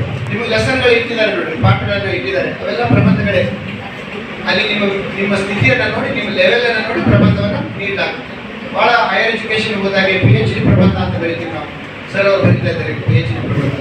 ಬಹಳ ಅದು ಸಂಶೋಧನಾ ತಪ್ಪಾಗಿರುತ್ತೆ. ಒಂದು ಸಾಲ್ ಬರಿಬೇಕಾದ್ರೂ ಎಷ್ಟು refer lot of things and then ಎಷ್ಟು ರೈಟ್. ಒಂದು ಸಾಲ್ ಬರಿಬೇಕಾದ್ರೂ ಅವರು ರೆಫರೆನ್ಸ್ ಇಲ್ಲ ಬರಿಬೇಕು. ದಟ್ ಈಸ್ PhD essay ಅದು. ಬಟ್ ನಾವು ಸಾಮಾನ್ಯ essay ಬರಿಬೇಕಾದ್ರೆ ಅಷ್ಟು ವಿಚಾರ ಮಾಡಬೇಕಾಗಿಲ್ಲ, ರೈಟ್. ಹಾಗೆ ನಾವು ಪ್ರಬಂಧಗಳನ್ನು ಬರೀಬೇಕಾಗುತ್ತೆ. ಸ್ಪಷ್ಟತೆ ಇರಬೇಕು, ಸರಳತೆ ಇರಬೇಕು, ಅದು ಆಕರ್ಷಕವಾಗಿರಬೇಕು, ಓದುವ ಹಾಗೆ ಇರಬೇಕು. ನಮ್ಮ ಬರಹವನ್ನು ರೂಢಿ ಮಾಡ್ಕೊಳ್ಬೇಕು. ನೀವೆಲ್ಲರೂ ಕೂಡ ಕಾಮರ್ಸ್ ಅಲ್ಲಿ ಇರೋದ್ರಿಂದ ನೀವು ಹೆಚ್ಚು ಈ ತರದ ಸಾಹಿತ್ಯಿಕ ಚಟುವಟಿಕೆಗೆ ನೀವು ಹೋಗದೇ ಇರ್ಬೋದು, ಆದರೆ ಹವ್ಯಾಸವಾಗಿ ನೀವು ಮಾಡ್ಬೋದು, ರೈಟ್. ನೀವು ವೃತ್ತಿಯ ಜೊತೆಗೆ ನಿಮಗೆ ಬರವಣಿಗೆ ಹವ್ಯಾಸ ಇದ್ರೆ ಏನು ಕೆಟ್ಟದಿಲ್ಲ. ನೀವೆಲ್ಲಾದ್ರೂ ಬರೀಬೇಕಾದ ಅವಶ್ಯಕತೆ ಬಂದೇ ಬರುತ್ತೆ. ಬರವಣಿಗೆಯಿಂದಲೇ ಬರುತ್ತದೆ. ಭಾಷಾಕೋಶಗಳು 4 ಕೂಡ ಬರುವುದು ಹೆಂಗಂದ್ರೆ ಆಲಿಸುವುದರಿಂದ ಬರುತ್ತದೆ. ಒಳ್ಳೆಯದನ್ನ ಆಲಿಸಬೇಕು, ಆಡಿಯೋ ಆಲಿಸಬೇಕು, ಕಥೆಯನ್ನು ಕೇಳಬೇಕು, ಭಾಷಣ ಕೇಳಿ, ಉಪನ್ಯಾಸ ಕೇಳಿ, ಮಾತನ್ನ ಕೇಳಿ, ಇನ್ನೊಬ್ರು ಮಾತಾಡ್ತಿದ್ದ ಕೇಳಬೇಕು. ಏನ್ ಅನ್ಬೋದು ಕೂಡ ಅವ್ನು ಏನ್ ಹೇಳ್ತಾನೆ ಎಲ್ಲ ನಮ್ಗೆ ಗೊತ್ತು ಅಂದ್ರೆ ಕೇಳಕ್ಕಾಗಲ್ಲ. ನಾವು ಆಲಿಸಬೇಕು. ಮಾತುಗಳನ್ನು ನೀವು ಕೇಳಬೇಕು. ಒಳ್ಳೊಳ್ಳೆ ಸ್ಪೀಕರ್ಸ್ ಮಾತುಗಳನ್ನು ನೀವು ಕೇಳಬೇಕು. ಒಳ್ಳೊಳ್ಳೆ ಭಾಷಣಕಾರರ ಭಾಷಣ ಕೇಳಬೇಕು. ನಿಮ್ಗೆ ಸೌಲಭ್ಯ ಇದೆ, ಯೂಟ್ಯೂಬ್ ಇದೆ, ನಿಮ್ಮ ಹತ್ರ ಮೊಬೈಲ್ ಇದೆ, ಸಾಕಷ್ಟು ವಿಷಯಗಳ ಬಗ್ಗೆ ನಿಮಗೆ ಲೆಸನ್ಸ್ ಕೂಡ ಬರ್ತದೆ. ಇದೇ ಟಾಪಿಕ್ಸ್ ನೀವು ಏನು ಕಲಿತಾ ಇದ್ದೀರಾ, ಇದೇ ಟಾಪಿಕ್ಸ್ ಯೂಟ್ಯೂಬ್ ಲೆಸನ್ಸ್ ಇದೆ ನಿಮ್ಗೆ. I think you are using it, right. Use it. Popular sites ಇದೆ, ಪಾಪ್ಯುಲರ್ ಸ್ಪೀಕರ್ಸ್ ಇದ್ದಾರೆ, ಅವ್ರ ಯೂಟ್ಯೂಬ್ ಲೆಸನ್ಸ್ ನೀವು ನೋಡ್ಬೋದು. ಮೂಕ್ ಇದೆ, ಮೋಡಲ್ ಇದೆ. ಓಕೆ, ಸೆಂಟ್ರಲ್ ಗೌರ್ಮೆಂಟ್ಗೂ ಕೂಡ ಸಾಕಷ್ಟು ಆಡಿಯೋಸ್ ಇದೆ. You can use that. ಅವಾಗ ನಿಮ್ಮ ಲಿಸನಿಂಗ್ ಏನಾಗುತ್ತೆ? ಹೆಚ್ಚಾಗುತ್ತೆ. ಮತ್ತೆ ಮಾತನಾಡುವ ಅವಕಾಶ ಬಂದಾಗೆಲ್ಲ ಮಾತನಾಡಿ. ಅವ್ರು ಕರೀತಾರೆ, ಯಾರ್ಯಾರು ಭಾಷಣ ಮಾಡ್ತೀರಾ? ನಾನು ಬೇಡ ಸರ್, ಇವಳು ಚೆನ್ನಾಗಿ ಮಾತಾಡ್ತಾರೆ. ನೀನ್ ಬರಮ್ಮ? ನಾನು ಬೇಡ ಸರ್, ಇವಳು ಬಹಳ ಚೆನ್ನಾಗಿ ಮಾತಾಡ್ತಾರೆ ಸರ್. ನೀನ್ ಬರಪ್ಪ? ಬೇಡ ಸರ್, ಅವ್ನು ಬಂದೇ ಇಲ್ಲ ಸರ್ ಇವತ್ತು ಕಾಲೇಜ್. ಅವ್ನು ಇವತ್ತು ಬಂದೇ ಇಲ್ಲ ಸರ್, ನಮ್ಮಲ್ಲಿ ಯಾರು ಮಾತಾಡೋರಿಲ್ಲ. ನೋ, ಎಲ್ಲರೂ ಕೂಡ ಪ್ರಯತ್ನಿಸಬೇಕು. ಅಂದ್ರೆ ಮಾತು ಇರುವುದು ಅವಕಾಶವನ್ನು ಕ್ರಿಯೇಟ್ ಮಾಡುತ್ತೆ. ನಾನು ಆಗಲೇ ನಿಮ್ಗೆ ಹೇಳಿದೆ, ಈಗ ಮಾತಿಗೆ ತುಂಬಾ ಮಾರ್ಕೆಟ್. ನೀವು ಟೆಲಿವಿಷನ್ ಸ್ಪೀಕರ್ಸ್ ಬಗ್ಗೆ ನೋಡ್ತಾ ಇರ್ಬೋದು, ಟೆಲಿವಿಷನ್ ಆಂಕರ್ಗಳ ಬಗ್ಗೆ ನೀವು ನೋಡ್ತಾ ಇರ್ಬೋದು. ಟೆಲಿವಿಷನ್ ಕೆಲವು ಆಂಕರ್ಸು ಹೀರೋಗಳಿಗಿಂತ ಜಾಸ್ತಿ ಸಂಭಾವನೆ ತಗೊಳ್ತಾರೆ. ಅವ್ರು ಎಷ್ಟು ಪಾಪ್ಯುಲರ್ ಆಂಕರ್ಸ್ ಆಗಿದ್ದಾರೆ ಅಂದ್ರೆ, ಅವ್ರು ಹೊರಗಡೆ ಬಂದ್ರೆ 1000 ಜನ ಅವ್ರನ್ನ ಮುಟ್ಕೊಂಡ್ಬಿಡ್ತಾರೆ. ಎಷ್ಟು ಬ್ರೇಕ್ ಆಂಕರ್ಸ್ಗೆ ತುಂಬಾ ಬೆಲೆ ಇದೆ. ನಿರೂಪಕರಿಗೆ, ಆರ್ಟಿಸ್ಟ್ಗಳಿಗೆ ಇದೊಂದು ಬಿಸ್ನೆಸ್, ಇದೊಂದು ಮಾರ್ಕೆಟಿಂಗ್ಗೆ. ಟೆಲಿವಿಷನ್ ಕೂಡ ಒಂದು ಮಾರ್ಕೆಟಿಂಗ್ಗೆ. ಅಡ್ವರ್ಟೈಸ್ಮೆಂಟ್ ಇದೆ ಇಲ್ಲಿ. ಅಡ್ವರ್ಟೈಸ್ಮೆಂಟ್ ಇದ್ದೇ ನಿಮ್ಮ ಕ್ಷೇತ್ರಕ್ಕೆ ಸಂಬಂಧಿಸಿದ್ದು. ಒಂದು ಪ್ರೋಗ್ರಾಮ್ ಆಗ್ಬೇಕಾದ್ರೆ ಅದರ ಕಾಸ್ಟ್ ಅನ್ನ ಹೆಂಗ್ ಬೇರ್ ಮಾಡ್ತಾರೆ? ಅಡ್ವರ್ಟೈಸ್ಮೆಂಟ್ ಇಂದ ಬೇರ್ ಮಾಡ್ತಾರೆ. ಇದೆಲ್ಲ ಓದ್ತೀರಾ ನೀವು, ಡಿಗ್ರಿನಲ್ಲಿ ಓದ್ತೀರಾ ಹೀಗೆ ಅದನ್ನ ಕಾಸ್ಟ್ ಮಾಡ್ತಾರೆ. ಕಾಸ್ಟ್ ಏನು? ಪರ್ ಸೆಕೆಂಡ್ ಇರ್ತದೆ ಅಡ್ವರ್ಟೈಸ್ಮೆಂಟ್ ಕಾಸ್ಟ್. ಇದೆಲ್ಲ ನೀವು ಕಲಿತೀರಾ ಮುಂದೆ. ಸೊ ಎಷ್ಟು ಕ್ವಿಕ್ ಆಗಿ ಮಾಡ್ತಾರೆ ನೋಡ್ರಿ ಅವ್ರು, ಎಷ್ಟು ಕ್ವಿಕ್ ಆಗಿ ಬರ್ತಿರ್ತದೆ ವಿಷಯ. 3 to 4 seconds ಅಲ್ಲಿ ವಿಷಯ ಹೇಳಬೇಕು. ಚಿತ್ರ ಬಂದಿರಬೇಕು, ಕಮ್ಯುನಿಕೇಶನ್ ಬಂದಿರಬೇಕು, ಅಷ್ಟೆಲ್ಲವನ್ನ ಹೇಳ್ತಾರೆ. This is skill. That's why as A learners of commerce and ಈ ಸೈಡ್ ಇರೋಂಥವ್ರು ನೀವು ಈ ಲ್ಯಾಂಗ್ವೇಜ್ ಸ್ಕಿಲ್ಸ್ ಬಗ್ಗೆ ಕೆಲಸ ಮಾಡಿ. ಮತ್ತೆ ನಿಮ್ಮ ಪ್ರೆಸೆಂಟೇಷನ್ ಚೆನ್ನಾಗಿರಲಿ, ನಿಮ್ಮ ಡ್ರೆಸ್ಸಿಂಗ್ ಚೆನ್ನಾಗಿರಬೇಕು, ಅಪಿಯರೆನ್ಸ್ ಚೆನ್ನಾಗಿರಬೇಕು, ಕಮ್ಯುನಿಕೇಶನ್ ಚೆನ್ನಾಗಿರಬೇಕು, ರೈಟಿಂಗ್ ಬಹಳ ಚೆನ್ನಾಗಿ ಬರೀಬೇಕು. ನೀವು ಮಾತಾಡಬೇಕು. ನಾಳೆ ಇಂಟರ್ವ್ಯೂಗೆ ಹೋದಾಗ ಚೆನ್ನಾಗಿ ಫೇಸ್ ಮಾಡ್ಬೇಕು ಇಂಟರ್ವ್ಯೂ. ಅವ್ರು ಏನೋ ಕೇಳ್ತಾರೆ, ಇಲ್ಲ ಸರ್ ನಾವು ಚಂದಾಪುರದಲ್ಲಿ ಓದಿದ್ದಲ್ಲ ಸರ್, ನಮ್ಗೆ ಆ ರೀತಿ ಏನೋ ಹೇಳಿಲ್ಲ ಸರ್. ಚಂದಾಪುರದಲ್ಲಿ ಇದ್ದಾಗ ಹೇಳ್ಬೇಕಂತೇನಿಲ್ಲ, ಬಿಕಾಸ್ ಎಂಟೈರ್ ವರ್ಲ್ಡ್ ನಾಲೆಜನ್ನೇ ನೀವು ತಗೋಬಹುದು, ರೈಟ್. ಇಲ್ಲ ಸರ್ ನನಗೆ ಅದು ಬರೋದೇ ಇಲ್ಲ, ನಮ್ಗೆ ಯಾರು ಹೇಳ್ಕೊಳ್ಳೇ ಇಲ್ಲ ಅಂತ ಹೇಳಬಾರ್ದು. ಇವಾಗ prepare yourself. To face the world. ಅದರಿಂದ ಈ ರೈಟಿಂಗ್ ಇರ್ಬೋದು, ಭಾಷಣ ಇರ್ಬೋದು, ಪ್ರಬಂಧ ಇರ್ಬೋದು, ಓದುವುದಿರ್ಬೋದು, ಪ್ರೆಸೆಂಟೇಷನ್ ಇರ್ಬೋದು, ಸಿಂಗಿಂಗ್ ಇರ್ಬೋದು, ಕೆಲವು ಆರ್ಟ್ಗಳನ್ನು ಡೆವಲಪ್ ಮಾಡ್ಕೊಳ್ಳಿ. ಸ್ಪೋರ್ಟ್ಸ್ ಸರ್ ನಾವು ಪೋಸ್ಟ್ ಗ್ರಾಜುಯೇಷನ್ ಇದ್ದಾಗ ರಾಕ್ ಕ್ಲೈಂಬಿಂಗ್ನಲ್ಲಿ ಇವಾಗ ನ್ಯಾಷನಲ್ ಕೋಚ್. ಅವಾಗಿಂದ ನನಗೆ ಬಾಬು ಸರ್ ಹೇಳ್ತಿದ್ದಾರೆ, ಅವರು ಯಾವಾಗಲೂ ಬಟ್ಟೆ ಹತ್ತುವ ಕೆಲಸ. ಬಟ್ಟೆ ನಮಗೆ ಮೆಟ್ಟ ಹತ್ತಿ ಮನೆ ಮೇಲೆ ಹೋಗೋದೇ ಕಷ್ಟ ಅಲ್ವಾ. ಬಂಡೆ ಹತ್ತೋದು ಅಂದ್ರೆ ಏನು ಏಟ್ ಹತ್ತೋದಲ್ಲ, ರಾಕ್ ಕ್ಲೈಂಬಿಂಗ್ ಬರೀ ಒಂದು ಒಬ್ಬರಿಂದ ಬಂಡೆಗಳನ್ನ ಹಾಗೆ ಹತ್ತೋದು ಎರಡಿಂದನೇ ಮಾಡ್ತಿದ್ರು ಅವ್ರ ಫೀಲ್ಡಲ್ಲಿ. ಇವಾಗ ನ್ಯಾಷನಲ್ ಕೋಚ್ ಮಾಡ್ದೆ. ಅವಾಗ ನಾನು ಅವ್ರ ಪಿ ಜಿಯಲ್ಲಿ ಅವ್ರ ರೂಮ್ಗೆ ಹೋದ್ರೆ ಅವ್ರ ಉತ್ತರ ನಮಗೆ ವೀರ ಯೋಧ ಕಂಡಲ್ಲಿ ಮಾಡ್ತಿದ್ವಿ. ಅಂದರೆ ಇಟ್ ಇಸ್ ವೆರಿ ಡಿಫಿಕಲ್ಟ್. ಅಲ್ಲಿ ಜರದ ಬಿದ್ದರೆ ಮುಗಿತಾ ಪ್ರಾಣನೇ ಇಲ್ಲ. ಕೋತಿರಾಜ್ ಅಂತ ಯಾರೋ ಒಬ್ಬ ಚಿತ್ರದುರ್ಗದಲ್ಲಿ ಇದ್ದಾರೆ ನೋಡಿ, ವಿಡಿಯೋಸ್ ನೋಡಿ, ಹಿಂಗೆ ಬಂಡೆ ಗ್ರೇಟ್ ಥಿಂಗ್. ಅದೆಲ್ಲ ಒಂದು ಫೀಲ್ಡ್ ಅದು. ಸೊ ಸ್ಪೋರ್ಟ್ಸ್ ಮತ್ತು ಇದೆಲ್ಲ ನಿಮ್ಗೆ ಎಡಿಷನ್ ಆಗುತ್ತೆ.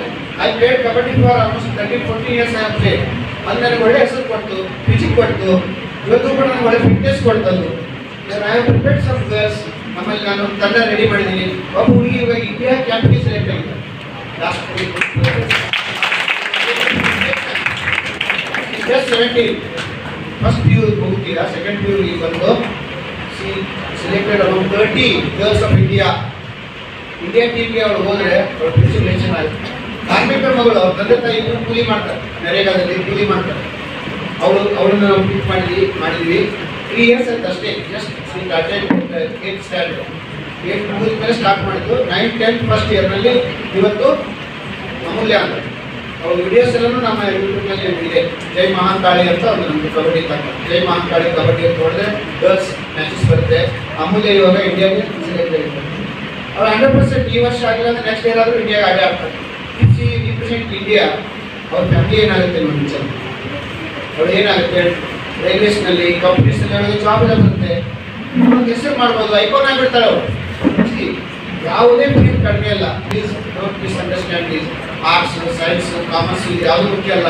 What we do that is very very important. ಆದ್ದರಿಂದ ನೀವು ಒಂದು ಒಳ್ಳೆ ಫೀಲ್ಡಲ್ಲಿ ಇದ್ದೀರಾ.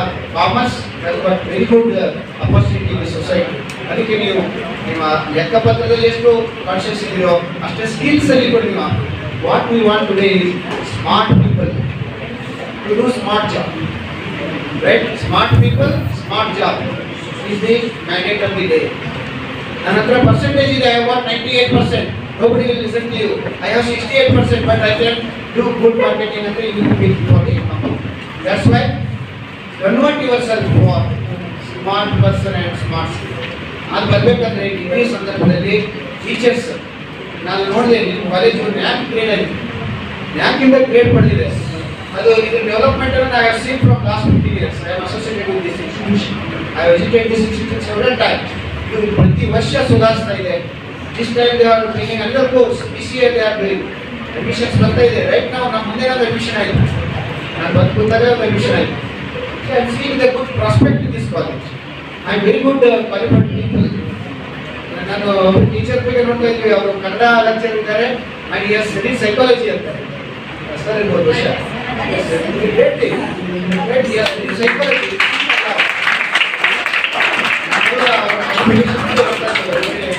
ಇವರು ಕನ್ನಡ MA ಮಾಡಿ ಸೈಕಾಲಜಿ ಮಾಡಿದ್ದಾರೆ. It's good thing. MSc psychology.